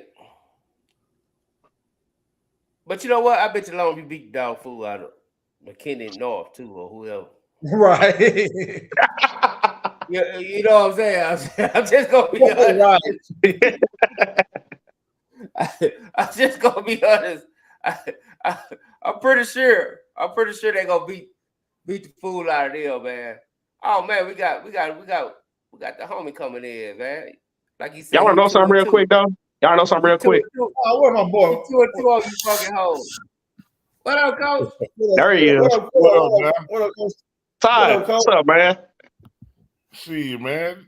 Trying to see what Riser was so crunked about this weekend, man. You was crunk, boy. Hey, that joker was sharp, boy. Hey, that boy Riser went had his own personal shows over the weekend. I sure did. Say, Coach, it's like this sometimes, Coach. I know, man. You got to go out there and just handle it on your own sometime, man. But they got my belt, though. Roger said it's personal. He got to handle this. Yeah. Hey, Roger say he coming. I'm coming. Hey, man, Coach, I'm gonna start you off. I have to ask this question. A year ago, you win this game off of a field goal, a walk-off field goal. Yeah. This year, it wasn't close. What a difference a year make. What was the difference between this year going to that game and last year? I think they were down some injury bug that hit them, hard over there too. But at the end of the day, I think we played a pretty good game. Up front on both sides of the field. On the ball, we we didn't really give up no big plays. So, a lot of stuff that done hurt us this year, we didn't really allow to happen. And, I think we just came out on top, like we should have. I think it was good momentum for rolling in the district this week. So, we'll start working on some things that we done saw this preseason, that we felt can hurt us in the playoffs. And that's kind of what we use this time for right now, is to go back and examine ourselves more so than examine who we playing. Okay. So, which is the good thing when you use it, when you use your schedule for a good purpose. So, we kind of set it up in different little stations where we know we got, okay, these 2 weeks we just focus on soccer. Okay, this week we'll lock in a little bit for somebody. Okay, then this week we'll get back on soccer, and then we'll start looking at people for the playoffs. So we really get, kind of get the jump start a lot of that stuff. But at the same time, we're finna get back in that weight room. That's another good thing. We can treat the weight room like the off season. Where we ain't got to be worried about we in season. We finna start back from square one and take these 7 to 8 weeks, and we finna be strong as hell by the time the playoff come around. Yes, sir. Hey, so Coach, right now, look, you done went 2-2. Last year you came out of that gauntlet at was it 1-3? Yeah. Right? You have to feel better after these 4 games than you have before, considering that you're playing with a new team. Yes. Yeah. I think us as a staff, when we really look at it, and that's a good thing, you really get to examine them first 4 games. We ain't got to worry about, like, winning this week, because if we don't win this week, we have the playoffs and all that type of talk like a lot of teams going through. So, we really get to examine them first 4 games and really get to see what we need to do better as coaches, what we need to get the kids to understand. We can start back from the base of the foundation of both schemes on both sides. Just from looking at the numbers quick, it didn't matter which game. We were a much better second half team in every game that we played this year than we were in the first half. So like this will give me a chance to talk to the kids and kind of get a feel from them. What do y'all feel making us kind of start slow, but we had to pick it up later on? Just implement some different stuff to make sure it's all fixed by the time it really count, man. So it's really where the coaching part come in now. Because you can do a lot of self-doubt. Yeah. We like we can break out. And we can be real critical about it. It just don't have to be the offense scouting the offense. Nah, we may take a week where the offense, where our defense scouts our offense like they gonna play them, and then let's see the report they come back. Our offense can scout our defense, and let's see what report they come back to see what weaknesses they see and find within ourselves. Evaluate what we need to do better for special teams and stuff like that. So, we got a lot of time, but we put the time to use. We just ain't over here. Hey, we can focus on grades this week. Everybody got to be eligible Friday at 4:30. So, hey, we can go to tutoring every day this week, go get a little practice in, and be ready to roll on Thursday. So, it's a lot of benefit to it. Yeah, no, I just, I look at, so I'm tell you what I kind of got excited about. Because I got a chance to actually watch you play like all the way through. You got a little bowling ball running back, man. Yeah. That's that boy Debo, man. Man, I like. Oh, he looks strong. Khalil. I like him. No, you talking about Debo. 25. Debo, yeah, Debo. Yeah, the little bowling ball. Yeah, I mean, and the thing with him, man, is he like the only underclassman that's up on varsity. So we got 4 senior running backs, and then he's the junior. So, he got a lot of potential, man. He real physical, dude. He kind of look like an Alabama running back.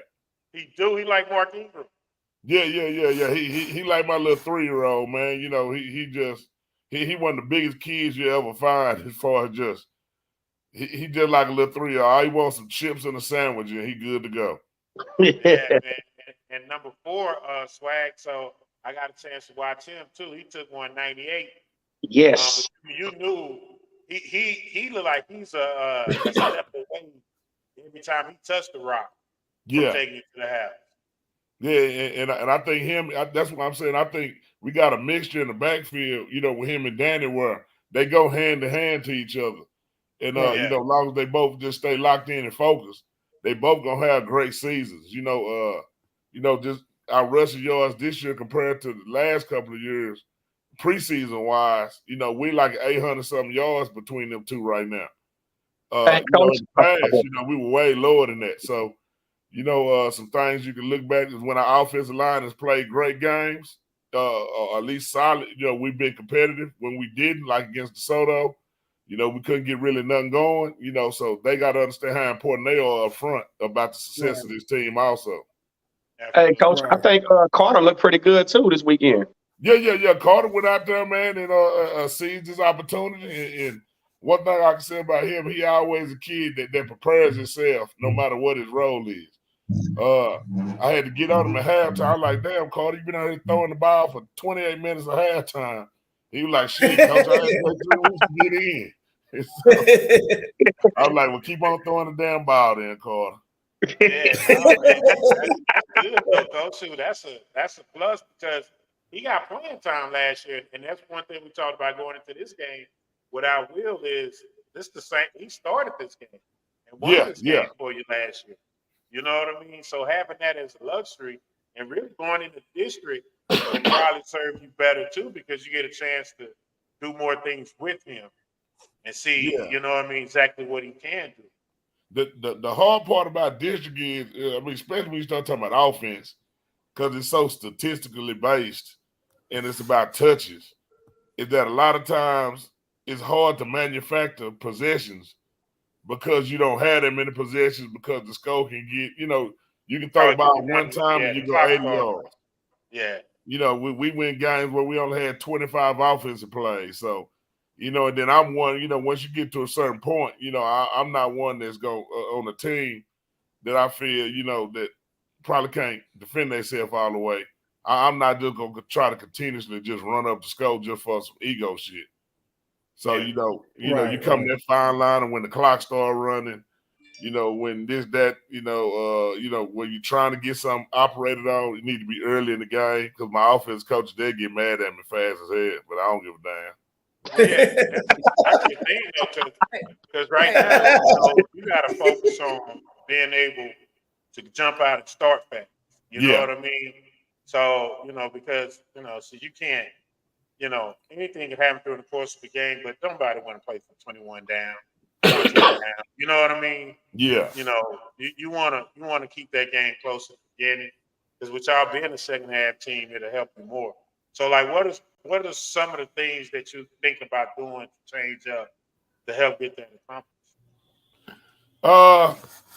I think going back, evaluating and kind of finding some of the things that we did that the kids are more confident in.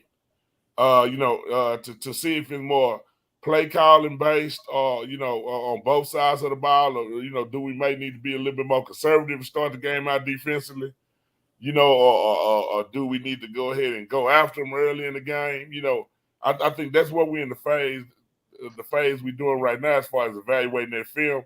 Is just trying to go through every little thing and see every situation that we've been in. You know, is it a down and distance thing? You know, how we operate on third down. You know, I know we're getting us some third and longs. You know, go back to focus on tackling. You know, some minor stuff that I could just say, you know, thinking about each level. You know, our linebackers at time have overrun some plays where we didn't keep leverage on the ball carry. You know, secondary-wise, I think we blew some schemes where we had people open that shouldn't have been open based on us just not playing the scheme. I think up front, we got to do a better job of manufacturing some pass rush, you know, without blitzes and without line stunts, but just true pass rush. You know, offensively, you know, I think it's about up front, the emphasis being we need to be more physical and attack more and get to the point of attack faster to allow those backs to operate quicker. You know, quarterbacks continue to make good decisions. You know, wide receivers not busting any routes. You know what I'm saying? Understand the scheme, making sure we all got the play, and it's not with a thing like, oh, I ain't see the play type of thing. So, you know, it's a lot of casual stuff that we can just go over that can make us a better team, no matter if we don't play anybody, you know, from here to the playoffs or not. Yeah, that's one of the things that I think hurt y'all this year from a secondary standpoint is lack of pass rush. You know what I mean? Yeah. The inability, because last year y'all could play 4 down and rush 4, and somebody's gonna get them. Right? Billy Walton was a hell of a pass rusher, and Keith Smith, gave us a lot of interior rush, from the deep tackle position. So, we got guys that still trying to figure out, their exact place. We moved one of the young guys up, and I think he's gonna give us that pass rush effect. Lathan Henderson, Vernon Henderson, little brother. I think we saw some things as the year went on when we think he's gonna be that guy that can splash and give us some flashes to show that pass rush and stuff like that. Okay. And we got some young D linemen that we developing. So in the future, I know that's gonna be a strong suit. South Oak Cliff is gonna be our defensive line play up front.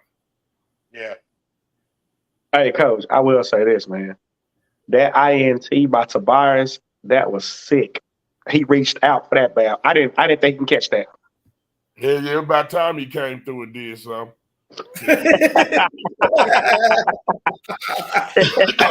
crazy, Coach. I do want to say one thing, man. To me, your defense is still, suspect. I mean, you gave up almost. I can understand that. You gave up 350 this week. Yeah. I just think. Do you think a D lineman is going to emerge as a dominant force? Because it's been some years since y'all just ain't, just looked average on the D. Y'all always had one guy that caused a whole lot of trouble up front. Yeah. This year it seems like it just ain't happening. What are y'all doing to fix that? I think the kids just got to get some. What I call it is this: like you coach up a kid, and I think right now the kids are trying to do so hard what they coached that at certain times they don't got what I call that.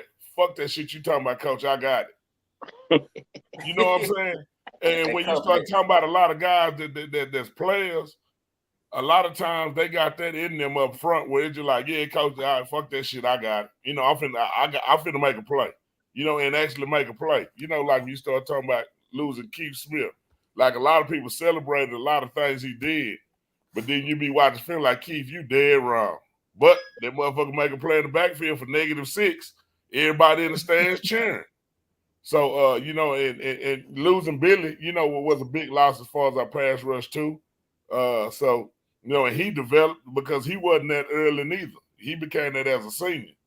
And we found matchups for him the last couple of, for last season where we moved him to different spots and allowed him to dominate. So, I think we're in a good place. I think right now they trying to do so much what they coach to do that they just sometimes just don't be like, fuck that shit, I got to go. Yeah, they don't want to play football. Sometimes you got to still play football. Yeah.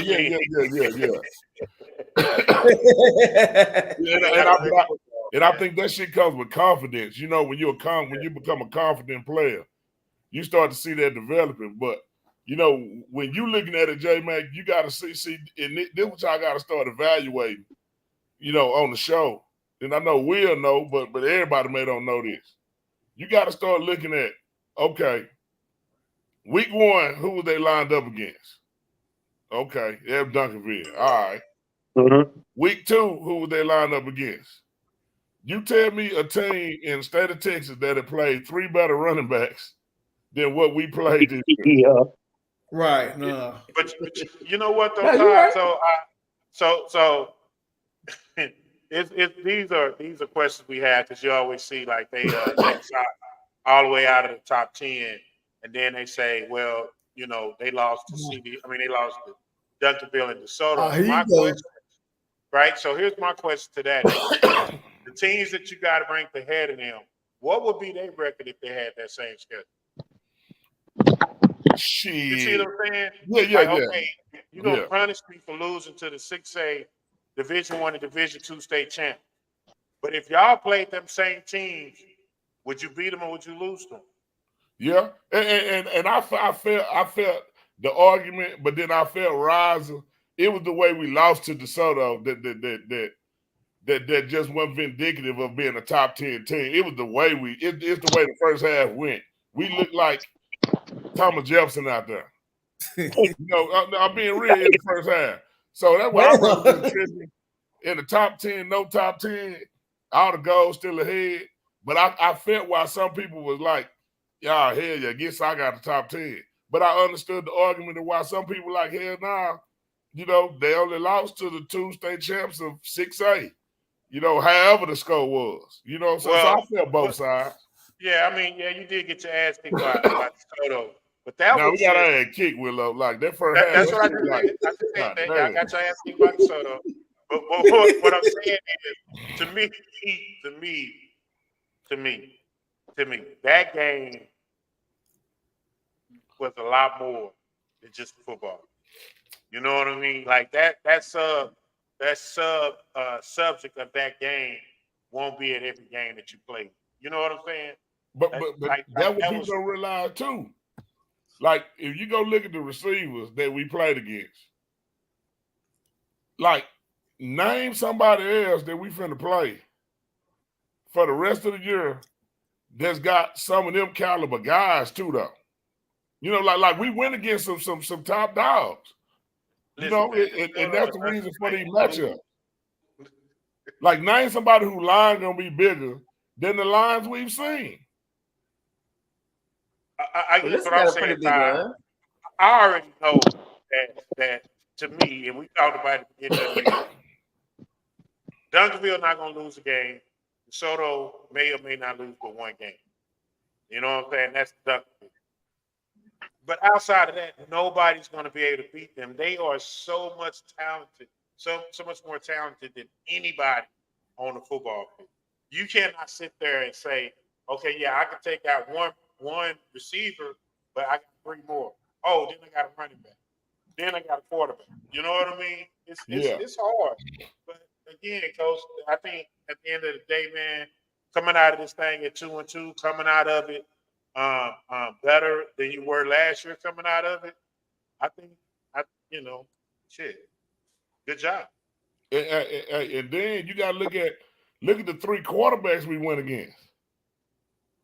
Because you went against, I don't know who the 3rd quarterback is. I'm assuming it's Paris Episcopal. I know, but I'm saying like if you really watching the film and you I know we want to talk about Lancaster. I was just making. I was just making sure. Like if you put Paris quarterback at Duncanville or DeSoto, he is lighting that shit up. I agree. Okay, so that's the 3rd. That's what I'm saying. Like quarterback wise, I definitely would put. Okay. Paris quarterback number 1. Yeah. Okay. So I'm assuming he's just not surrounded by that same shit. Yeah. Okay. Right. If he had more talent around him, he'll be. Hell yeah. Willow, you hell. Swag, I got it. Swag. You thought he was talking about Lancaster too, but I mean, because he said 4 games, coach. Like, I said, wait a minute, you mean no. Sorry, man. That Paris quarterback really, like he really did. Yeah, Sawyer, he good. He a good one. Yeah. I agree with you, Ty. You put him somewhere, put him with somebody else like that. He throwing for about 500-600 a game. You right. Yeah, like that boy throw that ball. Shit. Without a doubt. And so that's what I'm saying. We seen the best, in somewhere else. So, now, no matter who we play, it ain't gonna never be a shell shock factor where our kids gonna be like, oh, damn. Right. Look at them. It don't matter who it is, it's just by playing. So I ain't tripping. We good. Yep. Well, I mean, y'all can regroup. So after 4 games, I don't know if we'll ask you this, but I'm gonna ask it to you. After 4 games, man, what's your assessment, man? Because we know now it's probably not gonna be another test to week 1 of the playoffs. So what's the assessment? Week 1, because for some reason they love making week 1 tough. Now, because you got to realize always. You got to realize, but you got to realize because you had that stretch off, Yeah. When you get back into that week one team you've been playing in the playoffs, they probably played for their life the last 4 weeks, 5 weeks. So they coming in that shit a little bit more in-game tested than we been. Like, we just got to, like it's going to start out, we just got to start out fast, and we'll be fine, no matter who it is. Hey, I tell you what, if that summer team I watch give y'all a tough game, coach, I ain't gonna lie, man. I'm gonna be a little critical of y'all. I mean, man, J-Mac, if they give us a game we win, I don't give a damn if you can criticize. I don't give a damn. Well, I tell you what, if you lose it, boy, y'all, if you lose it, I'm giving y'all the one and done remix. It's not the remix. Hey, man, hey, we don't do that one and done shit. Hey, coach. hey, coach. I will say this though. Kimball looking kind of impressive. I mean, I think Kimball gonna be better. I mean, and then probably last year we gonna play Kimball. So, I mean, so be it. How you think Kimball doing 4A? I mean, it's the same thing. I think. I mean, they'll be battling Carter. I get Hutch. Solana. I mean, shit. I mean, I think it's the same thing. Still about winning in the playoffs. That's the end all. Right. I think Solana gonna leave if Kimball comes to the district. I think it's gonna be all Dallas. Well, Solana be up there with Anna anyway. How are they not in the ain't no good thing. Yeah. I mean, I think Kimball. I think they're gonna go down. I think they planning on it. I think it's gonna be all Dallas. If Kimball do come up, it's gonna be all Dallas. Probably put all the Dallas school together again. Like, I wouldn't be surprised you don't see a 4A zone district. Nah, they ain't gonna zone. The only reason we zone because of us. Cause we wasn't finna play no one game. Right. So yeah, like damn, yeah, I didn't want to play no one game and then play the whole district for 9 games. Like, nah, damn that. Hey, coach, tell me about some other area teams this year that you are surprised with it, seeing doing their thing. I mean, I ain't seen them, but hearing about Kingston beating Seagoville, I was shocked. Did you hear how they win? Did you hear how they won? There you go. I'm just saying, man. Gotta give the whole story. Did you hear? I be hearing, everybody be talking about Emerson, but we shall see. I want to know who they really played. I mean, Melissa been doing their thing this year. I will say this real quick though to you. I got a chance to watch that Melissa and Crandall game over, and I must say, I think a lot of us thought to jump the gun a little too early on Melissa, and I think it was Matt Still. I think it was Matt Still, Mac Diggs. One of them has said that, and I saw it for myself. Now they got a lot of wrinkles. Crandall was with them for a while. I mean, it was tied up a pretty good deal. They just poured off on them in the end, but they got some wrinkles that can be broken. So they not to me, from what I saw, they not a shoe-in favorite to meet y'all in round 5. And no, that would be 4. That would be 4. You play Melissa 4 or 2. 4? Round 4? Round 4 or round 2. It normally been the loser we're playing round 2 of their district, and then the winner we played in round 4. I think if Melissa, they run into like an Everman or somebody in that state, I think they might can shock them and beat them. Because like I said, I saw a lot of wrinkles. I think J-Mac said it. I think J-Mac said it best a long time ago. They have no speed. None. A couple of athletes, but their speed is not. Their defensive speed is not there. I'd rather see Forney versus Longview and that type of shit too. They just big. I can't wait for that game. Oh, and then that's what I'm waiting on. That's what I'm really, see them type of games too. I see what you're saying, Swagger. Crandall had 410 yards of offense on. Yeah. And they I also went back and watched the game, man. Crowder looked great against them. Oh, yeah, they moving the ball on them. Yeah, I'm looking at it. They had about too many penalties. But hell, Melissa had a bunch of penalties. They penalties 9 for 86. That was 12 for 125. That's a whole football field. Yeah. Plus 20. That's a lot of yardage, man. Plus a turnover. Yeah. Well, who won this game? Melissa pulled off. Melissa won 67. See, damn. Yeah, that was tough. That was tough. Hey, but you know what, though, B-Rod, don't take this personal, man. You know, I actually called the score for the DeSoto and Lake Ridge game. Duncanville game. Yeah, Roger, did you go to that game? Man, hell no. Man, I heard Sam trying to get that shit over with fast as possible. Yeah, Lake Ridge. Man, yeah. 7-6. Man, I don't know what. Duncanville giving band member uniform during the game. Say, Coach Todd. Yeah. I'm just praying like hell they move us to the damn Arlington district. I'm praying like hell, man. Hey, I'm praying like hell, man.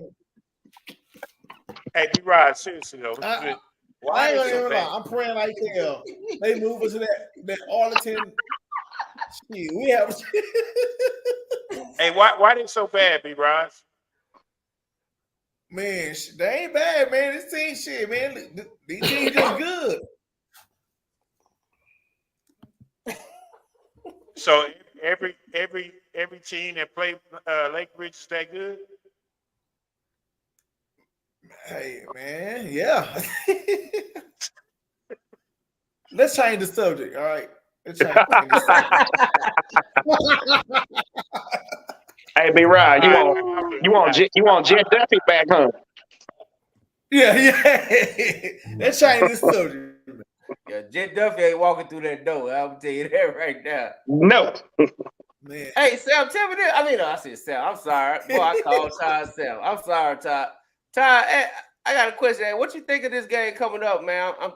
I think it's a pretty big game, man. You got Ennis going to Everman. If Everman real, it shouldn't be no game this year. Ennis just scored 67 points on somebody, though. They just ran up the score. Was it Corsicana? It was course. I people at Corsicana. You know what I'm saying? But Corsicana winning. No, that's what they just beat. Well, at least it was. It's hard, and they want that game with y'all too, Airman. They want that side game for some reason. Man, they gotta get in line. You know the people want that game with us. Man, it's a long line of people that want us. From here to goddamn Houston. They want y'all bad. They want to play y'all bad. Like you know, if we do what we do, all you gotta do is keep winning, and your dreams can come true too.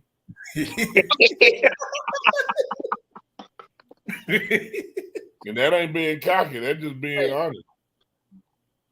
Somebody asked, what's the update on all your injury situation? Oh shit. I mean, they pretty much coaches' decisions. I mean, which another thing, you know, we can let people really heal. We ain't got to try to rush nobody back and none of that type of stuff. So, you know, we good. Oh yeah. We gonna put. So who you got? So you got Everman over Ennis? So no major injuries. Yeah. I go with that Everman over Ennis. Yeah. Who you got with Crowley at LD Bell? Me not seeing LD Bell. I just heard you talking about him a lot. I'm gonna ride the wave. I'm gonna go with Crowley. It's at Hearst. You know, it's at home. Man, I don't know about that shit. Don't mean nothing. All right, Todd.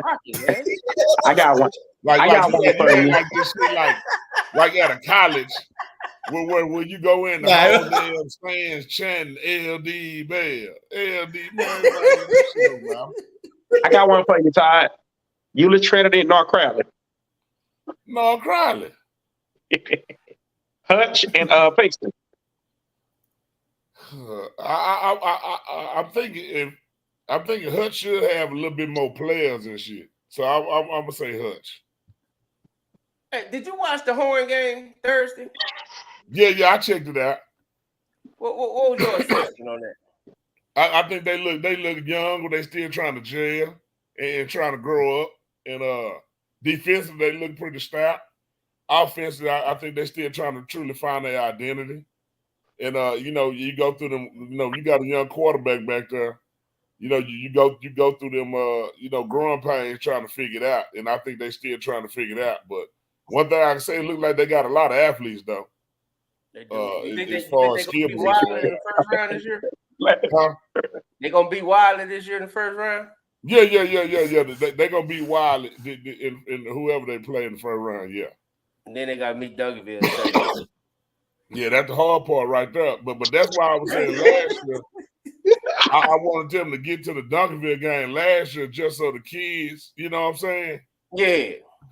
Can know how the game feels and stuff, so you have a reference point.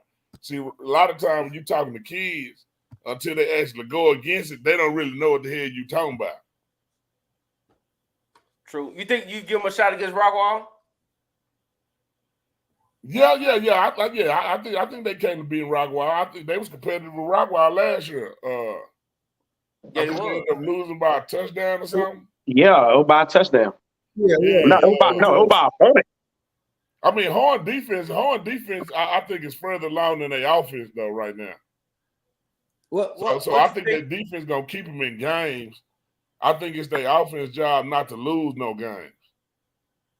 Right. True. So what you think of? I gotta ask you this, man, because we had a whole damn show about it. What you think of Lancaster losing to McKinney North? I think it's tough because last year how bad you beat them. I think it was like 74-7 or something. Yep, 70-7. Yep. So that's a big turnaround, and I think Lancaster's biggest thing gonna be about they got to find a way to get a victory just to get that negative vibe off top of their ass. And right now they just got that negative vibe, and like what I'm saying, the difference here with them, we went into our shit last year 1-3. But we knew who we scheduled, but then we also knew what district we was in. They not in a district where they can lick their wounds in district. Mm-hmm. Like, you lost the game, you supposed to win, and then you come back the next week, you got to play Longview. So ain't nobody going to feel sorry for you. So, that's the tough part. Who you got? In what game? Longview at Lancaster. Shit, Jesse Wyatt.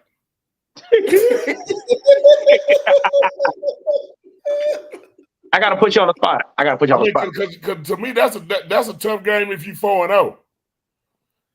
I gotta put you on the spot, Todd. Mm-hmm. Yeah. By how much? I mean, I don't know the score prediction part, but I just think Longview not a team you want to play. Longview a team you want to play when you got a feel for yourself. Like, they not the team you want to play when you trying to bounce back, really. But because they brand the ball. You finna get smash mouth football. And it's one of them things where, like, you can lose the people that throw the ball, and that shit don't hurt. But when you lose the people that run the ball down your throat, like, that shit physically is demoralizing.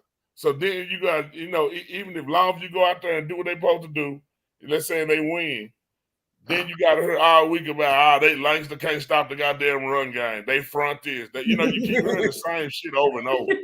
You right about that, because for Lancaster, they one of those situations where they just wish they was going off of McKinney North into a North Mesquite game. Not giving those shades to North Mesquite, but that's a winnable game. Oh, West Mesquite. Yeah, West Mesquite.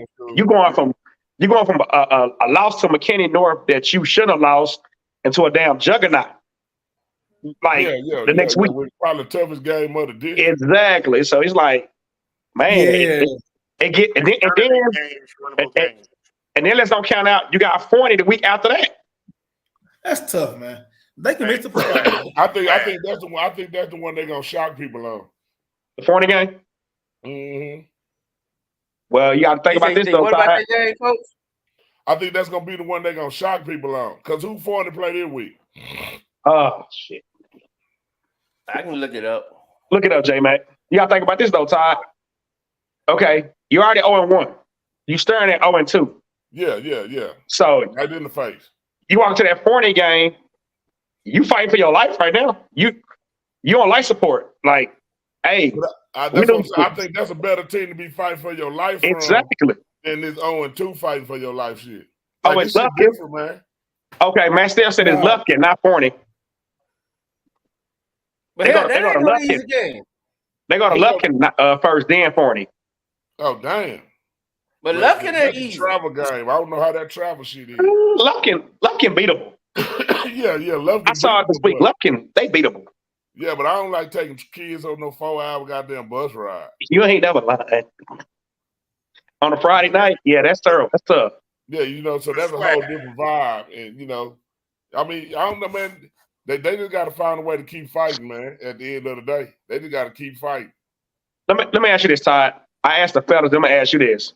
You go in there and you play Longview, right? If you go in there and you lose a 28-24, do you feel like they made progress in that tough loss, or a loss is a loss? I think it's two-sided. I think a loss is a loss, but because of their record, it's going to be judged differently. Like last year, they went down there and played a hell of a game versus Longview, and it was a close loss. But because of their record, it was like, they ain't that far away. They right there, a couple play here and there. When you are, if that makes you 1-4, then you keep hearing the same shit. It's going to be blaming coaches. It's going to be, what I keep seeing everybody, they ain't managing right. They got too much talent for this to be happening. It's going to always come down to the coaching aspect of what people going to say on the outside looking in. Okay, part two today. I'm still a J-Mac for a minute. Yeah. If they going there and get beat by 40, how you say it, J-Mac? 40. If they're going to get beat by 40, how do you view that after a blowout at home to Longview? If they get beat by 40, I mean, it could be a little bit more demoralizing. Kind of depending on how it happened.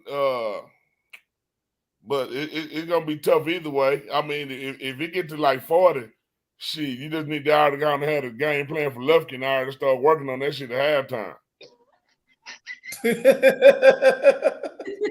I mean, being for real, shit.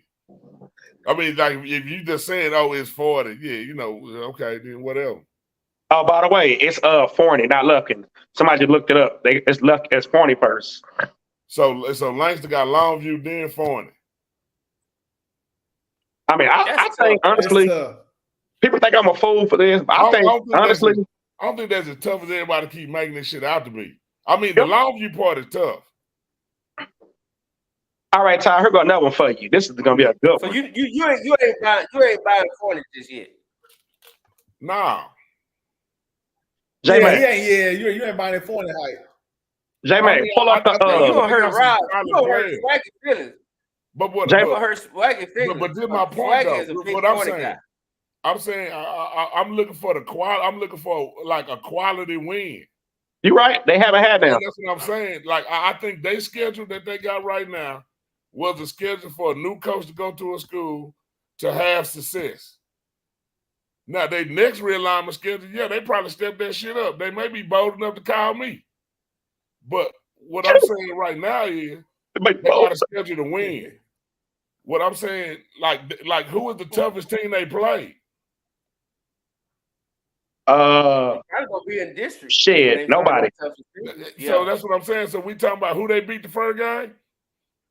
I gotta look it up again. Somebody, wasn't it?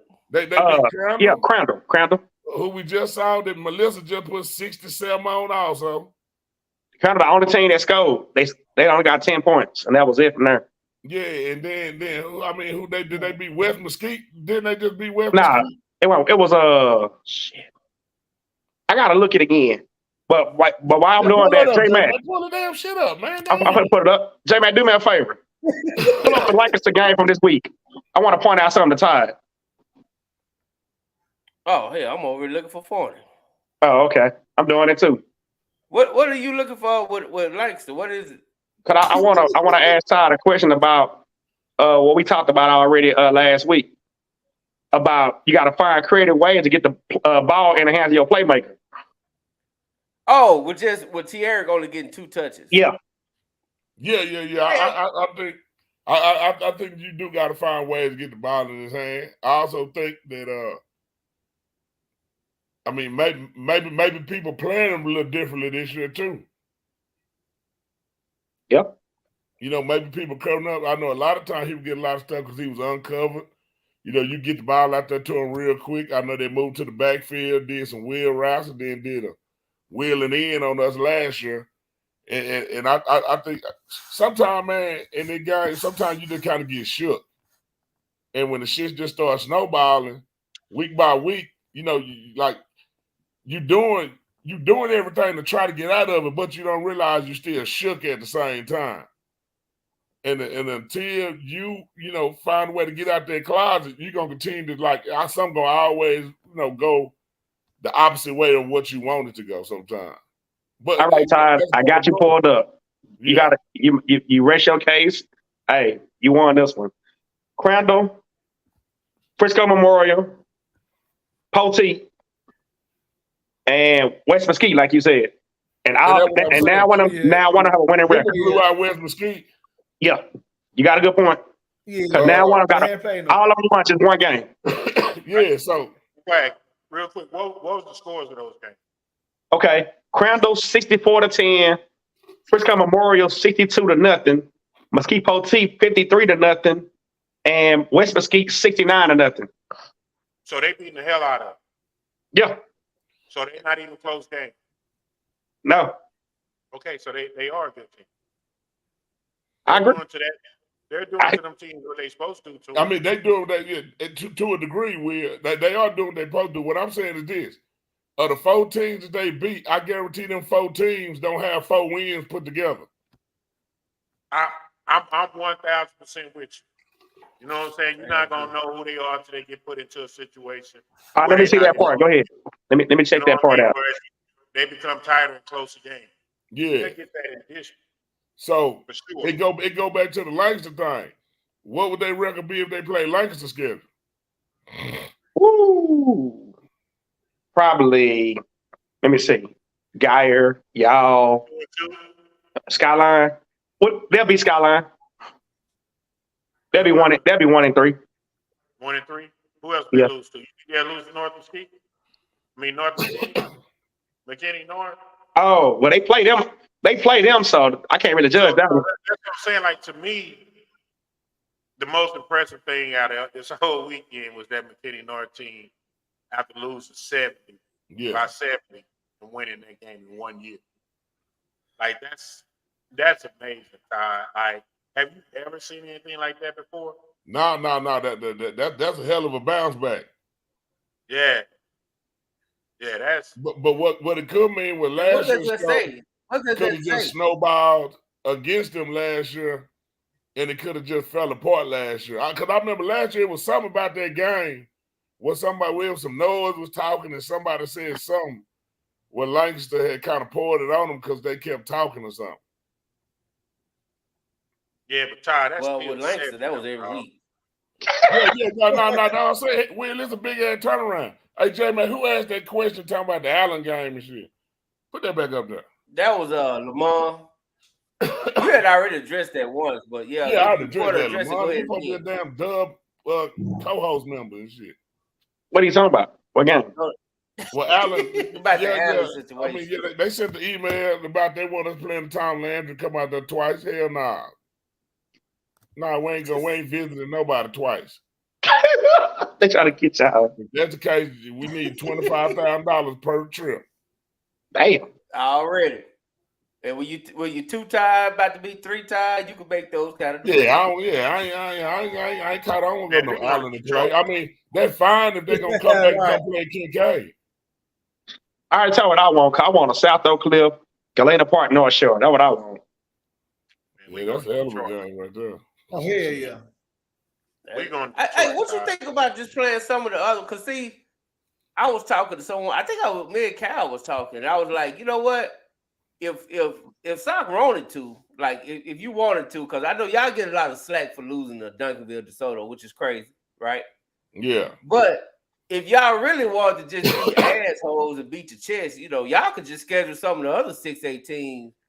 You know, y'all could schedule the Mesquite Horns or the you know, Richardson. Nah, Mesquite Horn gonna be. I mean, she stopped that shit, man. She stopped. I'm just saying, man. There's more games that y'all got a chance to win. That's all I'm saying. I mean, like what drives me is the fact that how you just phrase that shit. See, that's the shit that make me can't go to sleep at night. Like I hate. I mean, and you're not wrong for your opinion on it, but what pissed me off because I hate when people feel like somebody naturally just better than me, and we've allowed you to have that opinion is what I'm really mad about. Right? Because. Like I don't know, I got to get that shit fixed because I ain't playing second fiddle to shit. But coach, we talking about the top two teams, probably the top two teams in 6A. We ain't just talking. We're not talking about some average ass 6A teams that's out here. That's what I'm saying. Hey man, like we trying to win. We want to be in position to win a unclassified championship where it ain't determined by your population. We won't only damn if they 6'8". We ain't never gonna go into them games or ever schedule them games with the mindset that we going to lose. And I'm pissed off because I feel why you as a media person, we ain't gave you no reason to say otherwise. I'm just saying, coach. And I was saying this as a compliment. I wasn't even saying it in a negative. I was saying that it could be just as easy for you to schedule a 6A team and beat them and beat your chest instead of you know challenging the best 6A teams. Yeah, but you want you to go play Waxahachie. Yeah, play Waxahachie. You know, man, I ain't playing no Waxahachie. Damn, them ain't no dollar. Hey Ty, y'all want to shut your boy up? Y'all want to shut up Bino Dollar one good time? Nah, man, because I wouldn't know. Was he Waxahachie when Kidner was out there? I'm not sure. Was he Waxahachie? He been in Waxahachie for a minute. I'm saying, was he amping up Waxahachie then? He was quiet, Waxahachie. He was out there. He was just quiet. Yeah, it wasn't. Yeah. I mean, like, hey, the one that sit in the stands like this. Hey, man. That one thing about Waxahachie, I give them credit, man, because they went through some bullshit coaches. Now I do like Waxahachie. They're not no bad football team. What I'm trying to say is, like a nice game. Like we got like if he can see the list of schools that want to play us, I'm saying like just going down to play Waxahachie, like it ain't in the top 10. Like what about trying to get us to go to goddamn different states? What about North Carolina? You beat me to it. I mean, North Carolina, a good team. Hell yeah. I mean, we possibly can play them, but it all got to hook up. I mean, it all got a line. You got to realize, Jay, man, I got a long list of motherfuckers that call my phone and want to play. Like a long list. Hey, I understand. I understand. So it'd be like, you know, hey. Somebody will say you scared to play this team, but then you'll play this team. And then won't nobody play Duncanville. So then I go get the same call at the end of the day from them because it's going to be like, shit, Ty, I try to find a game, man. Can't nobody play. Fuck it. All right, we'll play. I think the game the whole world wants, honestly, is a Sock Alito game in the regular season. Yeah, and we're playing. We were scheduled to play that week 3. Dang. But Alito went to a district where they couldn't, so then that's where we end up picking up DeSoto. Hey, coach, somebody got a joke for you. Somebody said, "Shit, Bishop Sycamore open. They'll play you."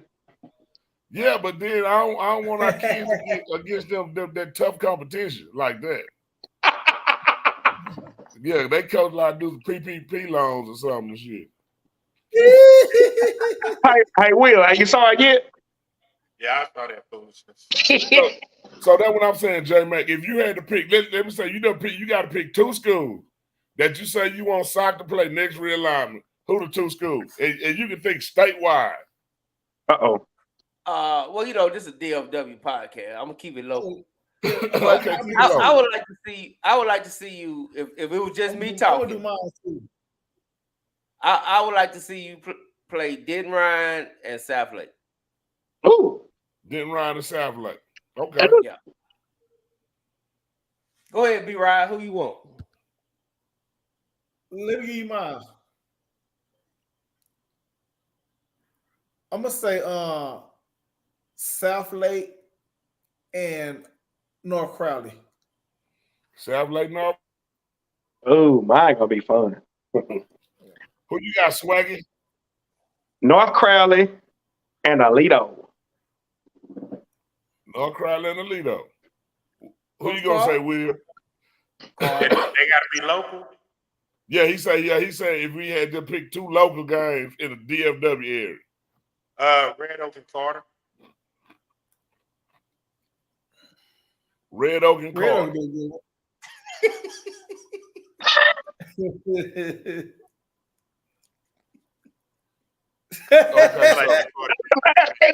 Okay, You know what I was gonna say it, Coach. now what make y'all say South Lake? Now why y'all say South Lake though? Well, I want to see. Like, I feel like you guys should be playing. Like, don't get me wrong. I love the backyard brawls and the backyard fights, right? But I'm at that point now where I want to see my Southern sector teams go out and whoop everybody else ass. I want to see you go whoop. I'm just being honest. I want to see you whoop up on South Lake. I want you to reach out there and grab a Louisville or Denton Ryan or Byron Nelson, you know, or Hebron or something. Well, now we don't want to. No, Hebron, they got work to do. But Louisville, you know what I'm saying? Just, you know, I would like to see you reach out. Right. Like, I want to see Duncanville play a Denton Ryan. I want to see Duncanville play them. You know what I'm saying? I want to see DeSoto play Byron Nelson or somebody, you know, in the preseason. Like, I'm ready to see the Southern set to go out, or Alito, you know, but we know Alito ain't trying to fool nobody from the South. They don't want none of that. So, okay, yeah. I'm surprised nobody say Highland Park or nothing. Somebody said Highland Park. If you can grab a Highland Park, I would love that. Hell, Yeah, Highland Park. I would actually go to Highland Park for that one. I'd tell Jared, you got to let me in there. Oh yeah, that's a good one too. All right, so okay, so You know, that's all I'm saying. So if y'all was making the schedules, and let's say you got to pick, because we keep saying the same school: Sock, Duncanville, DeSoto. Who y'all want them to match up with? If it was a weekend of football, who would you want us 3 to play for that weekend of football? Who going first on this one? All right. So, what's the scenario, Ty? What 3 schools are there? Let's just say it's at the Cotton Bowl. Week 1, Sock, Duncanville, DeSoto versus. Okay. Like a classic. Okay. Oh, okay. Yeah. Now, all these schools got to be in Texas, or just whatever? No, I'm saying first. Let's keep it local first. Then I want us to think state, and then you can think further. All right. I would love to see Sock in North Crowley. Ooh. I would love to see Alito and DeSoto. And I would love to see Louisville and Duncanville. Yep. Although Coach said he didn't want to see it. Okay. Me gonna be a little different. I like to see North Crowley, Duncanville. I would love to see that. DeSoto. Shit, it's a hard one. DeSoto, Denton Ryan. Yeah. And y'all and Alito. The nightcap. Go ahead, Roz. You got it? Oh, yeah. Okay. All right. My tree was freezing up. Man, I want to see Sock and a sleeper, like Sock versus somebody like a Den Geyer or a Prosper. Ooh. Yeah, I want to see that'd be a good one. I'm gonna say for Duncanville, I'm gonna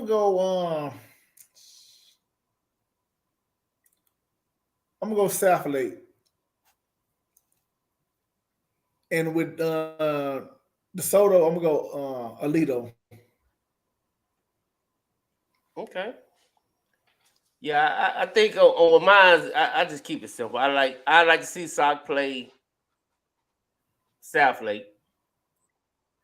I like to see DeSoto play Alito.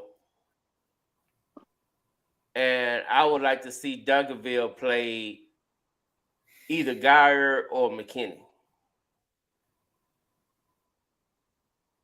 Willow. And if we do a state, hell, we can just match them up with all the Houston schools. However, I was gonna say that next after Willow. Right. All right. Yeah, I already said Sock at North Crowley, Alito and DeSoto. And then who did I say for Duncanville? Louisville. Yeah. Oh, okay. Now we had to go state. I definitely gotta go with this. I've been wanting to see this for the longest. I gotta go DeSoto, North Shore. Duncanville, Katy. And Sock, Atascocita. Pretty good. I think with both of them being in the same district, I could have seen the Duncanville versus Atascocita. Yeah, that too. That too. Snoop over here tripping again. Where he at? He tripping. He said Duncanville Did he say versus Trinity Valley? I'm through. Bring him on. Where he at? I would like to see DeSoto North Shore. That's the biggest game to me. That's the one game that everybody want that we just haven't got. Yeah. And I would want to see, and I ain't gonna lie, I ain't even want y'all to play up Todd. I want y'all to finally play Fort Bend Marshall, damn it. Shit. Yeah. I think it can happen this year. I really do. And then Duncanville.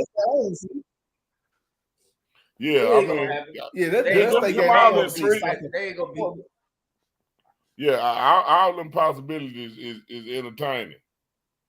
I mean, the easiest one I probably think is probably Alito for us, because I just think that's a natural bond that's kind of been forged between out that way and back down this way. It just I wouldn't play it week one though. I had to be like a later week. Oh, we left out one. That's a good one. Somebody that got a good point. 2 or 3. How we leave out Westlake? I don't know. Maybe Qatar died. But they wasn't nothing this year. Man, Duncanville about 28. Duncanville big. Yeah, lying. About foul. The game ain't close. Hey, now, about foul. I can tell you that right now. That's talking Fort Bend Marshall game, and at DeSoto North. I would love it, man. And then shit, Katy, that would be classic. Hey, Ty, that's a good question. Katy, dog. Hey, Will, that game will last an hour and 20 minutes. Oh yeah, everybody gonna run the ball. Hey, Ty, that's a good scenario though. At y'all coaching clinic, y'all never talked about putting together Dallas versus Houston Classic without Carter and Yates, because nobody want to see that. I think the harder part being getting people to agree on playing each other. I think the next thing is securing it, for how you gonna do it, we gonna set it up, because the problem is it really ain't no middle point stadium in between Dallas and Houston, really. So that means somebody Tunrow or something, not even Tunrow, Yeah. Stephen F. Sam Houston. Is it Sam Houston on 45? Yeah, Sam Houston. Yeah, but Sam Houston, they're like shit. That's still all the way down. That's still almost Houston. Yeah. Yeah. Yeah. So it really ain't a middle ground stadium. So unless you start talking about venturing back into like maybe goddamn College Station or something down there. Yeah. Shit, you can do Austin. Yeah. I mean, or it had to be home and home. Baylor Stadium, Waco. Oh, that's too close to Dallas. Oh, okay. It's us. But I definitely think if all three of us sit down and try to figure out something, I think it'd be possible. Like a Dallas versus Houston type of thing. That'd be dope. Yeah. I want to get in on that one. I ain't gonna lie to you. You don't put 5,000 in the stand. That'd be dope, man. Like I said, you can do a home and home. You can do AT&T 1 year, NRG the next. Yeah. That when you start talking about that money, though. Yeah, you're right about that. Yeah, I don't think money would be the problem with them games. I mean, like maybe if it's something like the officials of the cities could set up something. Maybe tie them to NFL or something. Yeah. But you don't have to do that. You get a home and a home, so everybody have to agree on that, huh? I mean, somebody said sample travel if it's worth your time. Like, I can talk him into it. Yeah. If the money right, Sample go ahead and get on that bus. The problem with NRG is NRG don't got multiple right. like AT&T. That'd be dope, though, man. We call them the battle for the I-45. That'd be nice. Yeah. Y'all might have to meet in San Antonio at the Dome. Man, I ain't going no damn San Antonio now. Hell no. Man, you got to go to Austin. All right. DK Royal. What, DK Royal? No, shit. You can go. They got nice stadiums in Austin. You know what I'm saying? Like you don't have to go to UT Stadium.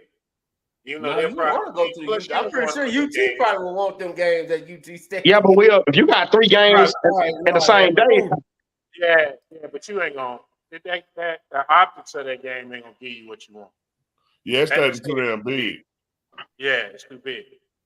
You would have to go to like Round Rock or somewhere around in there. Temple, maybe. You know what I mean? They got new stadiums. I think that'd be live. You got to do a Memorial Day weekend too. Yeah, that'd be dope though. A triple header like that. That'd be off the chain. Yeah, it would be. It would be something nice to possibly look into. I definitely want to see that soccer up in Marshall. Yeah, that's what I want to see. Yeah, that's what everybody want to see. But I don't think we're gonna ever see it. I think we're gonna see it this year. They got that big old. I think Marshall gonna finally beat PNG. I think they're gonna beat PNG this year, man. And they don't never do what they supposed to do. Yeah, they don't. They'll never hold on to the end of the bargain. It don't stop. I know they got that big old 6'7" D lineman. He's pretty good. I can tell you one thing. I know with Liberty Hill, a defense giving up 50 points a game, I don't expect to see them there. Me neither. Yeah, but they probably scoring 60. Yeah, they scoring 60 and 70, but they giving up a lot in the process. Yeah. Maybe somebody jump on that thing. I tried to tell Matt Steppen and Dave Campbell need to do something. Like people tired of going to Allen for the Allen Classic or whatever that shit is. Tom Landry. Yeah, when you go out to Allen twice. It'd be boring. It don't be no good. We need to have classes at KK. You know what I mean? Not at KK. They get us some teams from around the state. Locally, you ain't got to go venture out too far. You want people to be able to drive, get there. The games that you always wanted to see, but you never could see. You know what I'm saying? Like on the pool, that Duncanville North Crowley will be an awesome game. You know what I mean? That'll be an awesome. Yep. Soccer, South Lake Current. Soccer, and anybody in the top 5, top 10. You know, any tradition, Sock and Alito. Let's just call it what that is. That's the only one that people gonna be like, ooh, I gotta see that. I think people go see South Lake and Sock though, Coach. Oh yeah, people definitely go see that. Yeah, they'll go, but it's not the same game. I think more people would rather see Sock and Alito. Yeah, they will. They do. They will. Yeah. You know what I'm saying? But a DeSoto and the South Lake, people will go see that. You know what I mean? I would like to see a DeSoto prosper. That would be a good game. Nah. DeSoto Louisville would be a good game. Yeah. You know what I mean? It's a lot of big in Ryan, right? Which we said they was gonna get back here. Hey, you know, then Ryan is a sneaky looking 4-0 squad. That's boy. Then Ryan already dug DeSoto smoke this year. They did. They said they don't want it. You say who dug what? Then Ryan dug that DeSoto smoke. They both They had. turned them down. Yeah. Yeah, I definitely want to see Alito Sock. I definitely want to see that. Yeah. I mean, yeah. I think that's a good game for the people because like both sides. It ain't no disrespectful shit. Both sides got respect for each other. Mm-hmm. They got a lot of respect for each other. Louisville offensive line, he said they small. Who? Lamont said Louisville offensive line small.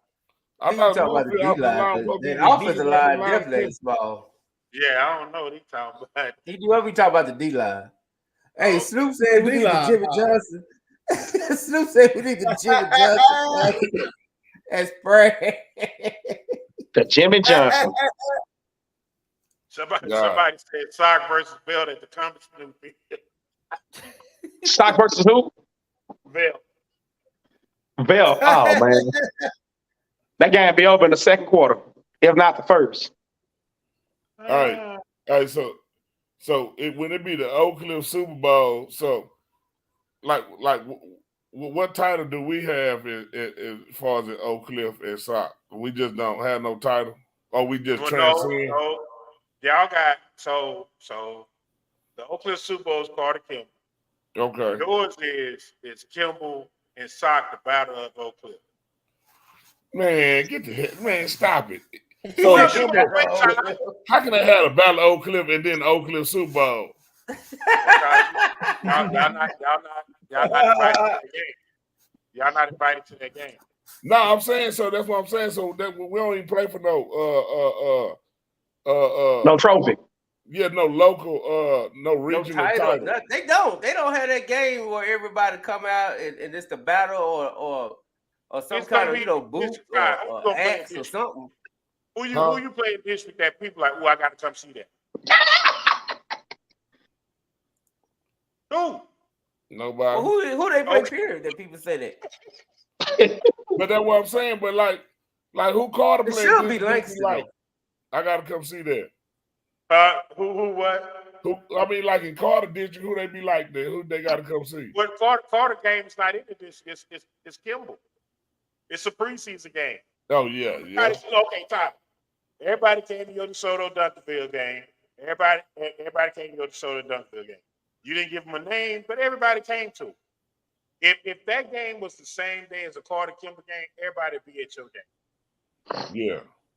All right. So the Carter Kimball game, it is what it is. That's a preseason game. But in the district, you don't have one but Kimball. Yeah. So it's the battle of the Oak Cliff. That's the only game you got. We just not gonna have no title for it then. No, we giving you a title. It's just Sock versus Kimball. Nah, man.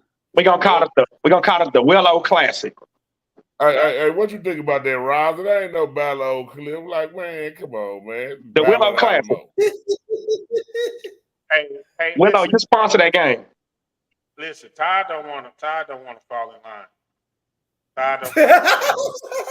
Hey, Willow do sponsor the basketball game. It is the battle. Yeah, the Willow Classic. Can't go wrong with that. The Battle of Oak Cliff, the basketball thing was live, Todd. Would you agree, yes or no? I can agree it was. Okay, so why we can't do it for football? But because I think basketball has been a little bit more competitive. That's true. I mean, Kimber had been a better team in basketball, but it's still been some years where Sock, beat them one game, in district, something like that. So you saying it can't be that because y'all dominate Kimber all the time.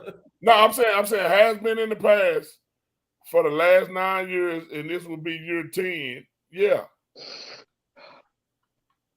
Somebody said the Keys Boulevard shootout. Nah, man, we don't advocate violence at all. The Keystone Pope Classic. That can't be Keystone Pope. See, that's Snoop down there tripping, man. Now you on that Johnny, man. Yeah, I don't know what you're doing. But that's the only team you can play, Todd. Unless you're gonna get one more draw. Okay, so who? I mean, just nobody. We just have to wait. No, I think y'all need to start back with Lancaster every year and make that some kind of, because that's about the closest thing as far as local. What about Stock and Skyline? That's Stock and Skyline. That was a good one too, for a little bit. Skyline on their way up. I think, but now I'm listening to the teams y'all want us to play now, man. Like, shit. Y'all done told me I need to play goddamn Riley Dodge. I need to play Randy Allen. I need to play goddamn Gates. I need to play y'all to put Fort Bend Marshall.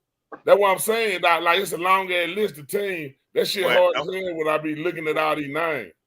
Well, didn't nobody tell you to win state 2 years in a row. I know, man. Yeah, that's your fault. It's your fault.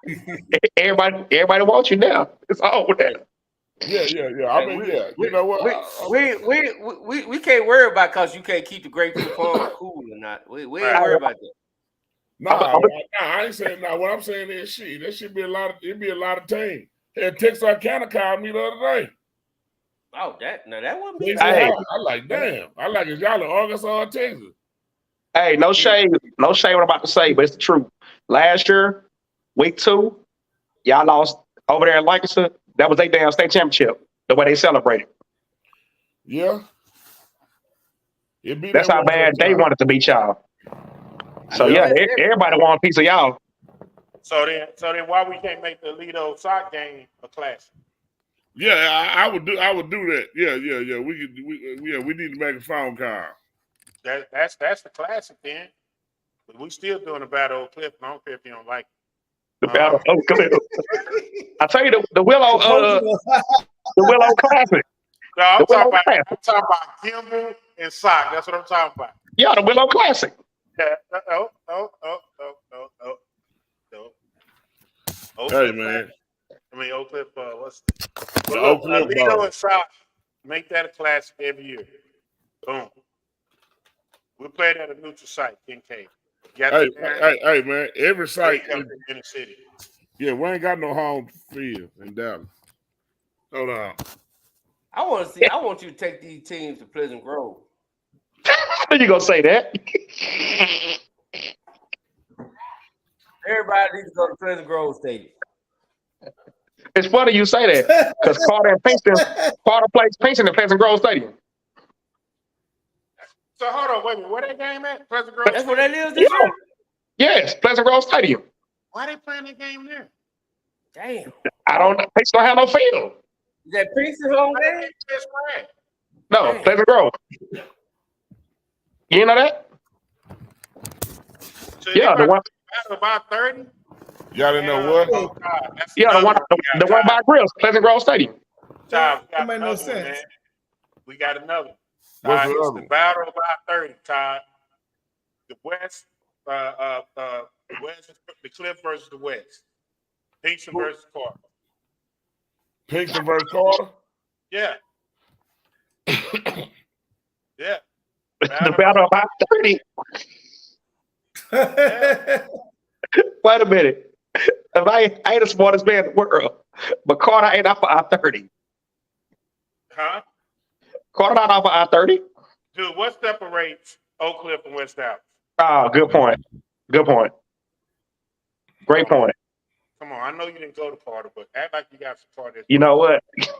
But no, that game is in Pleasant Grove, bro. That sucks. Oh, that game in Pleasant Grove for real? Uh-huh. Oh, Pinkston must be the home team. Uh-huh. Hey, man, who just said that Kincaid is sock field? Let me see. Lamar? Man, that shit ain't sock field. Hey, that ain't lying.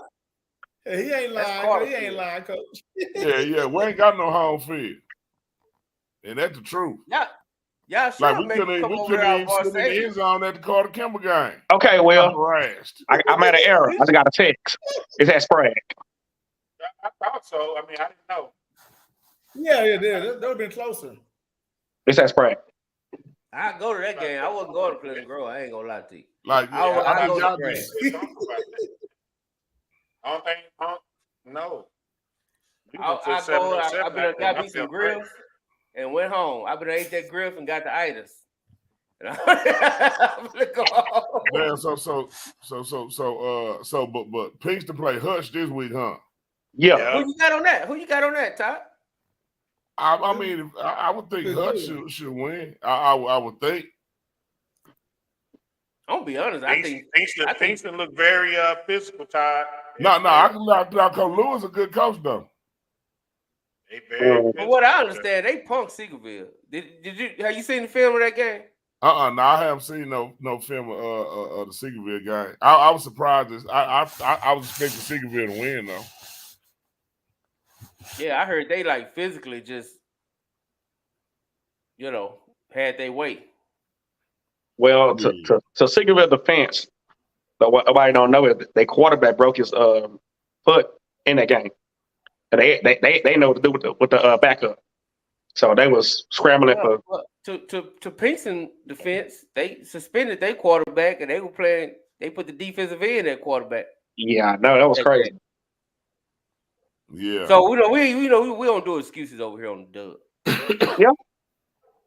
I had to point that out though that he got hurt. You play with what you got. True. Yeah, damn. So yeah, that's tough. So, hey Ty, what you think about Kimball quarterback performance this past week? I think he threw the ball around pretty good. Yeah, I mean, anytime you completing that high completion rate, there's plenty of positives in that. I know, but I think he the brother of one of our DBs that had went to Oklahoma State. I think that's his brother. Kanine Williams. I think that's his little brother. Oh, wow. Yeah, so, they got some talent in their bloodline. Yeah, shit. I don't know. I'll probably start seeing some film on him. I'm pretty sure they'll play somebody we play pretty soon where we can see this film on him. Oh, they got that Spruce game this week. Now, that's the day. Last year, I know that was a big game. Well, Seagerville just beat Spruce 34-7, so I don't know about that one. Yeah, that's what I'm saying. Well, Spruce may not be doing too good this year. Because last year, Spruce beat Seagerville. Yeah. So it was good to see. It was good to see the Fighting Jacks bounce back and get their lick back. Because then give me confident, and they ran about. Brown was in the locker room doing the sheet food. But the fun thing about it, though, Todd, y'all district so crazy. I was talking to Jack at the Carter shootout this past week. It don't even count as a district win. No, because they play outside the zone. That's crazy. Yeah. So y'all gonna play Conrad? Y'all don't play Conrad, do you? But that running back, he used to go to SOC. Yeah, I know. Touchdown Chris. Touchdown Chris. Everybody knows he's right now. Yeah, he was cold as hell though. I'm glad he got his head together and he caught on somewhere. That's good. He looked good, man. I'm picking him up. Said somebody. I'm picking him up. Said somebody. Somebody gonna call slip. Chris Cooper can play, bro, for real. They gonna get Woodrow Wilson. I don't know about that, but I know Ragsdale know how to try to pull something head out of his ass. And he do. And I'm gonna tell you, I wouldn't be surprised if they don't catch Woodrow. Didn't Woodrow just get their ass handed to him again? Yeah. Who they play? I don't think it was nobody special. Was it Legacy? No, that was that this past week? Legacy. Was it Legacy? It was Legacy. Yeah. And Conrad probably could beat Legacy. Hell.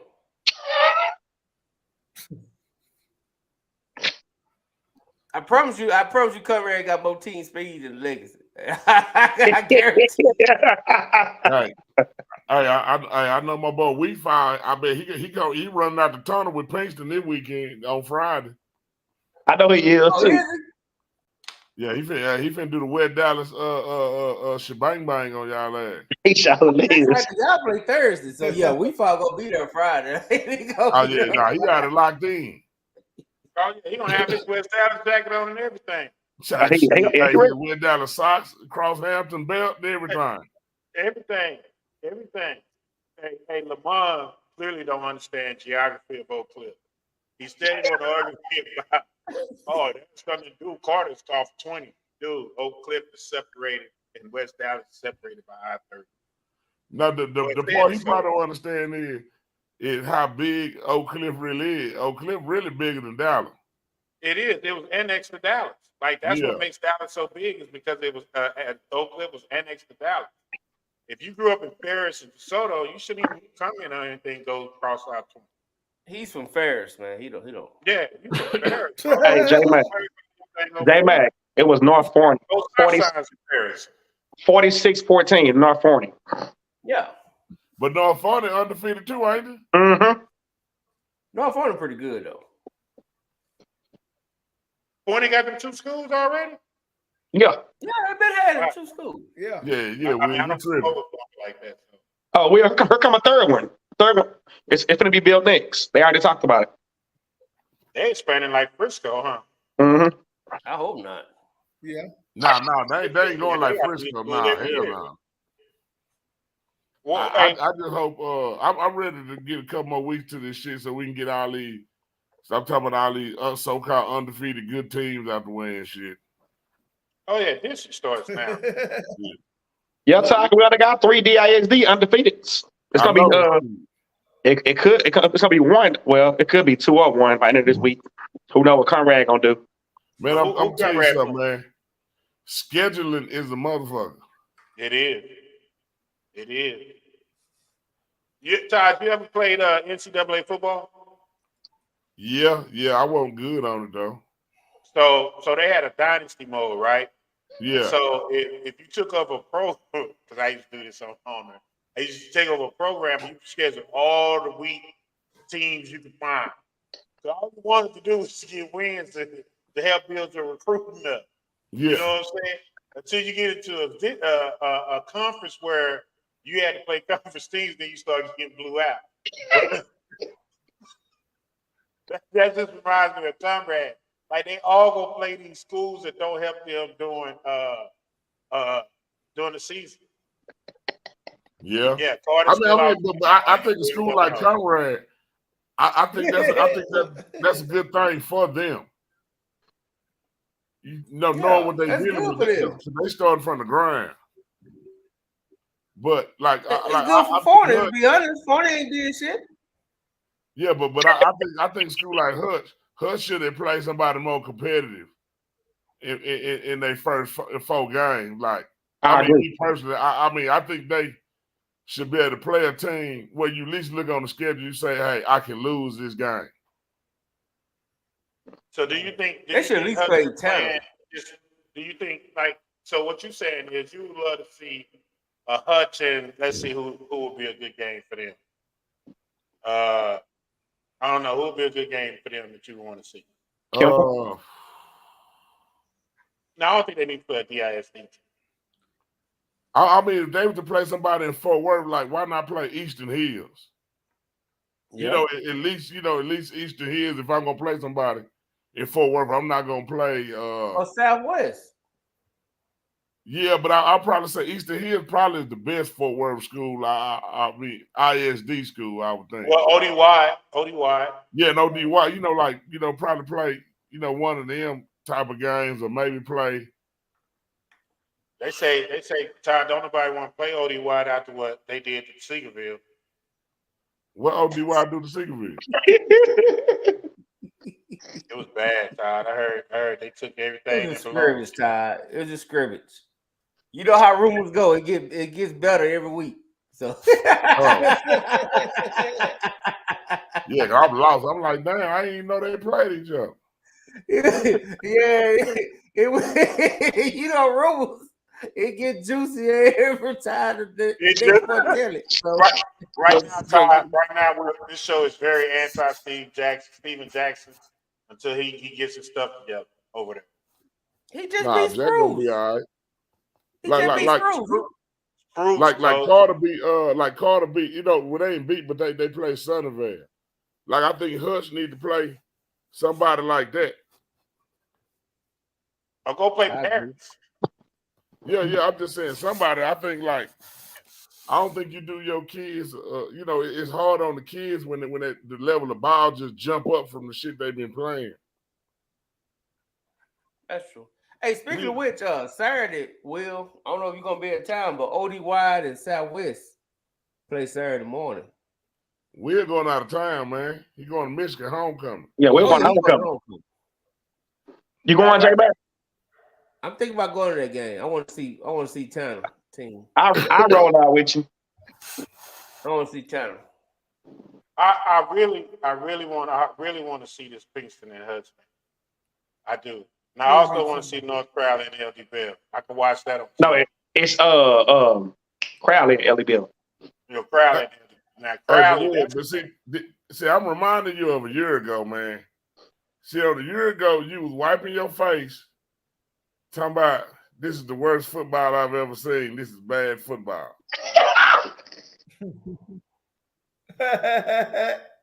Like how you doing the interview. Doing the interview, Ty. I still got the interview. Yeah, pull it up. Can you pull it up? Let me see if I can find it. Hey, and now a year later, this is game day report now. Come on, man. Todd, a year ago, Blanks should beat the team by 70 and lost. So there are things that people can get better. That's true though, but you ain't never the skeptic of that until it's proven. You don't believe none of that shit until it changed. That's very true. I want to go see if it changed. Yeah, but I can't have you going to this game talking about, yeah, this is the game. Yeah, this is the game. And then you come back, if you ain't satisfied, then you're going to be goddamn depressed and shit again. Like, if you can find the interview, man, Will, you got to see yourself from a year ago, bro. You were mad. Like the disappointment on your face was like catastrophic. It was like you got the worst news of your life. It was bad though, Todd. You had to be there. Hey, B-Rise, you know what it looked like? It looked like when somebody just got married and then they walking out and then they old chick come up and say, "This your son too." Another lady come up. That's how Will looks after this game. Like he just got married and he walking to the limo with his bride, and then this chick walk up and say, "Here go little Will. I want you to leave him." Like, what the fuck? That's what that shit was like, man.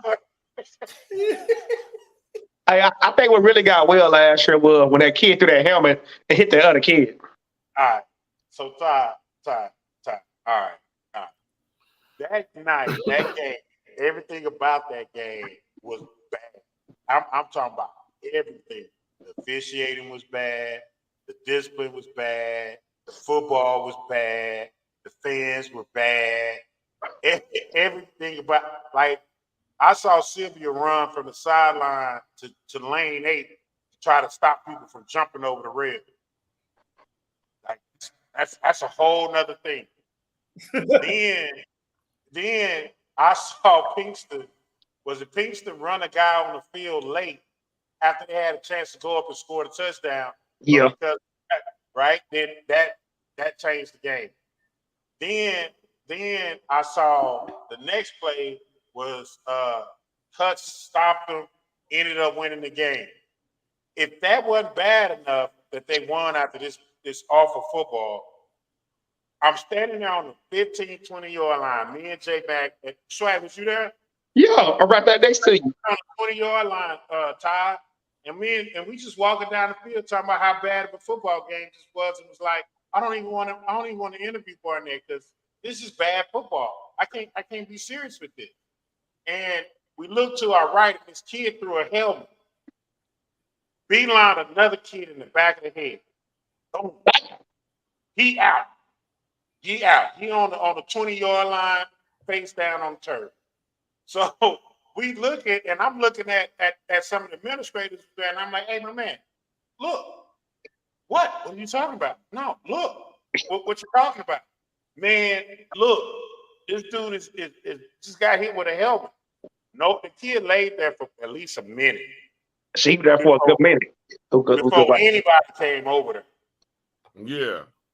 So that whole night was just a bad night of football. Like I saw players who was ready to fight.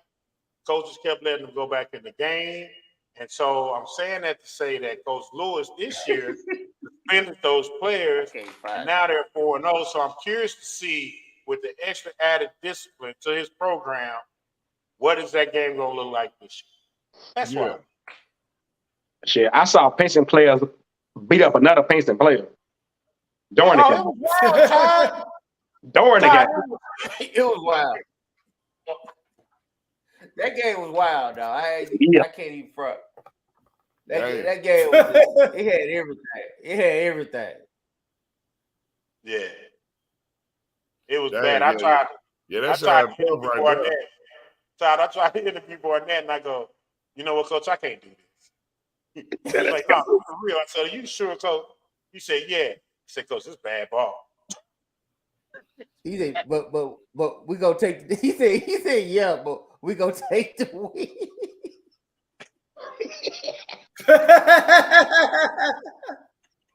Damn. Coach. We right here. This is Doug. We right here with Pinks and Coach Lewis.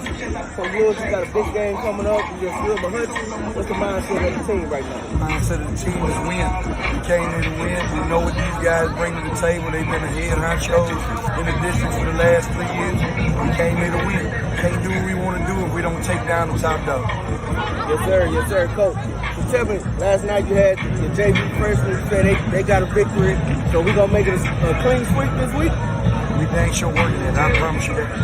Yes, sir. Hey, man, thank you for your time, Coach. Appreciate it. Dub, it's your boy J-Mac, man. We're here with Coach Barnett, with the Wilmer Hutchins Eagles, getting ready for a big game against Pinks. Coach, how you feeling? Feel real good. You guys had a good week of practice, so I'm excited about tonight.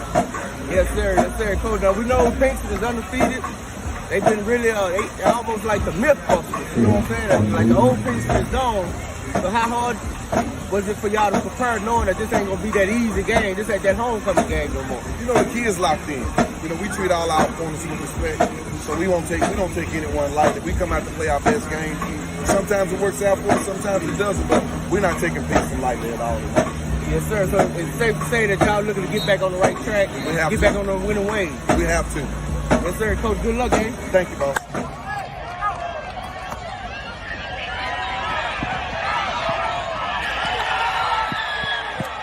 My children.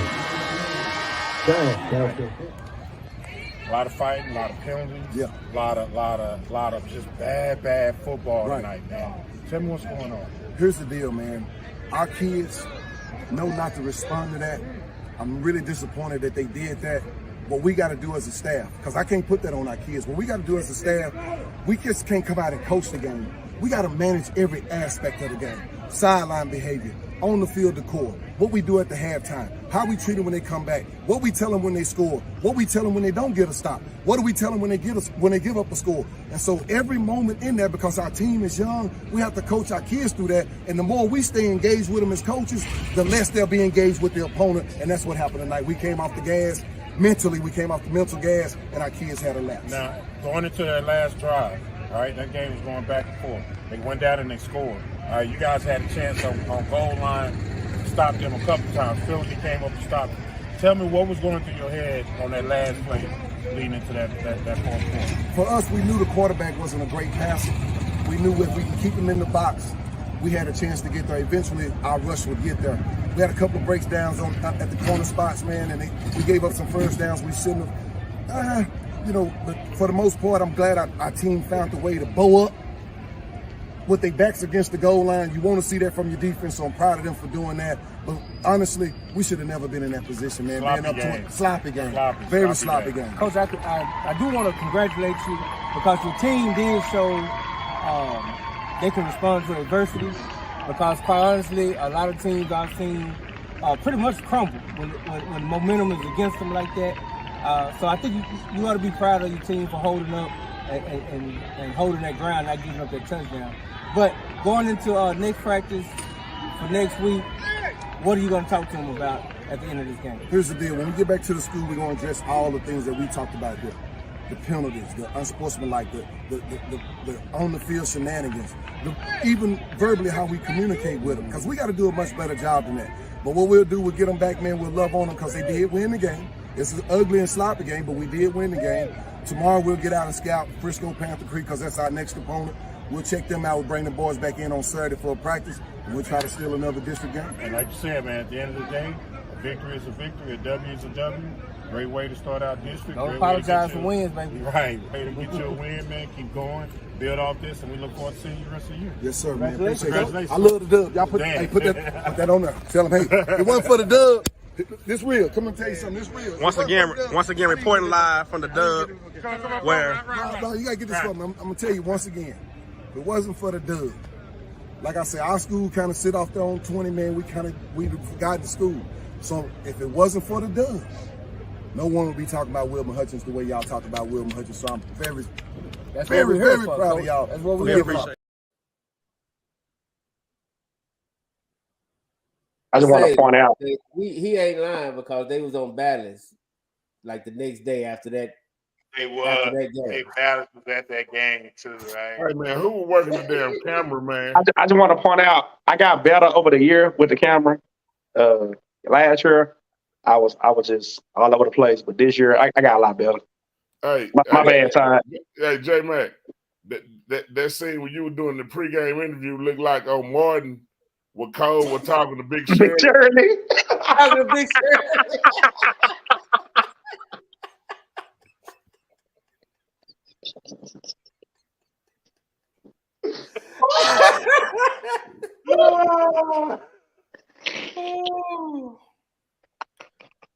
All right, man. That's call an ender right there, man. We gonna go right there, man. Appreciate you, Coach. All right, man. I holler at y'all boys, man. All right, Coach. Boy, that was a good one. Watch this.